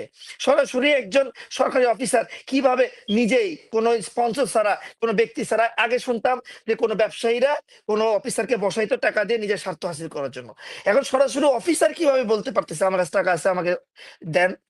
তার মানে হচ্ছে, মানে উই আর টোটালি ফেইল্ড। আমি বলতেছি হয়তো আমারই কমি, আমি করতে পারিনি। আমরা সবাই মিলে ঐক্যবদ্ধভাবে করা উচিত ছিল, এবং হচ্ছে সেটা করলে আজকে এই পরিণতি দেখতে হতো না, সেটা করলে আজকে আর এই সমস্যাগুলো সামনে আসতো না। অসংখ্য এজন্য ধন্যবাদ। আশা করব যে সামনের দিনগুলোকে ভালোভাবে সুন্দরভাবে যাওয়ার জন্য আমাদের ঐক্য, ও মানে ঐক্যবদ্ধভাবে, আহ, মানে দেখেন এখানে কেউই বিপ্লবের বাইরে না, সবাই আমরা বিপ্লবের মধ্যে, সবাই বিপ্লবী।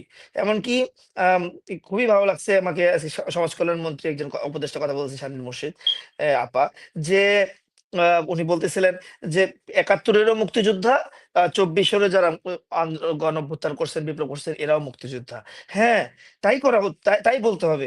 ৭১-এর মুক্তিযোদ্ধা, ২৪-এর মুক্তিযোদ্ধা। তাহলে একজন আরেকজনকে রেসপেক্ট করবে, একজন আরেকজনকে সম্মান করবে। কিন্তু যারা আজকে খুবই টেকনিক্যালি ৭১-কে অস্বীকার করতেছে, মানে আমি খুব কনসার্ন এই ব্যাপারে, এবং আমি খুব সিওরলি বলতে পারি যে আগামী ২০ বছর ২৫ বছর পরে তারা শুধুমাত্র এই ২৪-কেও অস্বীকার করবে, ২৪-কেও অন্যভাবে মিন করবে, ২৪-কেও শুধু নিজেদের সম্পদ বানাবে। এবং যারা এই মুহূর্তে বলে এই কথা, আমরা আওয়ামী লীগের সবচেয়ে বেশি নিপতিত, নিষ্পেষিত, জুলুমের শিকার ছিলাম কোন একটা দল, তারা যদি কোনো একবার ক্ষমতায় আসে, আওয়ামী লীগের চাইতে বেশি ফ্যাসিস্ট হবে, সাথে রাখুক, বেশি ফ্যাসিস্ট হবে। এটা শুনতে খারাপ লাগবে, কিন্তু আমি স্পষ্ট করি তারা বেশি ফ্যাসিস্ট হবে। কারণ তারা সবসময় যে কোনো কিছু নিজেদের মধ্যে করে নিতে চায়, নিজেদের এটা মতো করে তানভীর, আয়ত্ত করতে চায়। জি, তানভীর, বলেন বলেন আমার একটা ছোট ভাই একটা জিজ্ঞাসা ছিল, প্রশ্ন। বলেন বলেন ভাই। তোমার কাছে ব্যক্তিগত প্রশ্ন। জি বলেন, কিন্তু আম- সবাই শুনতে পারবে আমাদের, উত্তর, অসুবিধা নেই। হ্যাঁ, আমাদের একজন, আমি একটা ওই ওয়াজ মাহফিলে গেছিলাম, ওখান থেকে আসছি। জি জি জি তা আমাদের একজন হুজুর ওয়াজেন, ভালো বক্তা উনি, খুব নাম করা মানুষ। জি তো উনি বলতেছে যে আপনাদেরকে আগামীতে যে নির্বাচন হবে, কোরআনকে সংসদে নিয়ে যেতে হবে। তা আমি হুজুরে ওই বক্তব্য শোনার পরে ওই টপিকস এর উপরে আর কি আমি আমার দুইটা কথা বলছি। জি আমি বললাম যে হুজুর, এই আপনার কোরআনকে ধারণ করে যে সেই তো কোরআন নিয়ে সংসদে যাবে, তাই না? এখন কৃষ্ণপদ সে কি গীতা নিব হাতে না বাইবেল, কি জানি বলে মহাভারত নেবে? সে তো নিবে হলো গীতা হাতে করে, আর তানবীর তো নিবে হলো কোরআন শরীফ হাতে করে। তা আপনি ক্ষমতার জন্য কৃষ্ণপদরে যদি আপনি এমপি বানান, তো ওর হাতে তো গীতা থাকবো রে ভাই। ও তো গীতা নিয়ে সংসদে যায়, সংসদ নাপাক করে দিবে। ক্ষমতার জন্য আমরা কি না করতে পারি। কোরআন তো ভাই ৩.৫ হাত, সরি মাফ করবেন, কোরআন হচ্ছে এই ৩.৫ হাত শরীরের জন্য। এই ৩.৫ হাত শরীরের মধ্যে যদি কোরআন না আসে, তাহলে ১৮ কোটি মানুষের মধ্যে জীবনেও কোরআন আসবে না। তো যারা এই কোরআন নিয়ে এই ধরনের কথা বলে, আপনার কথা তাদের জন্য মানে বড় ভ্যাকসিন হয়েছে। খুব ভালো, ধন্যবাদ অসংখ্য আপনাকে। ধন্যবাদ। আর আপা, আপনাকেও ধন্যবাদ। লম্বা সময় কথা হলো, তবে না, এতটুকু আজকে বলতে অনেক লম্বা বলতে পারি সময় হয়ে গেছে। যে আমরা আসলেই জানি না যে আপার সাথে দ্বিতীয়বার কখনো, এর পরের বার কখনো আসলে এইভাবে সুস্থভাবে অথবা হচ্ছে জীবিত অবস্থায় কথা বলতে পারবো না, কিনা। হাদিয়া তো হতে আমাদের পারে প্রোগ্রামে যে হয়ে গেছে মাত্র কয়েক মাস আগে। পরবর্তী দেখা হয়তো পরবর্তী দেখা হয়তো আমাদের জান্নাতের মধ্যে দেখা হবে,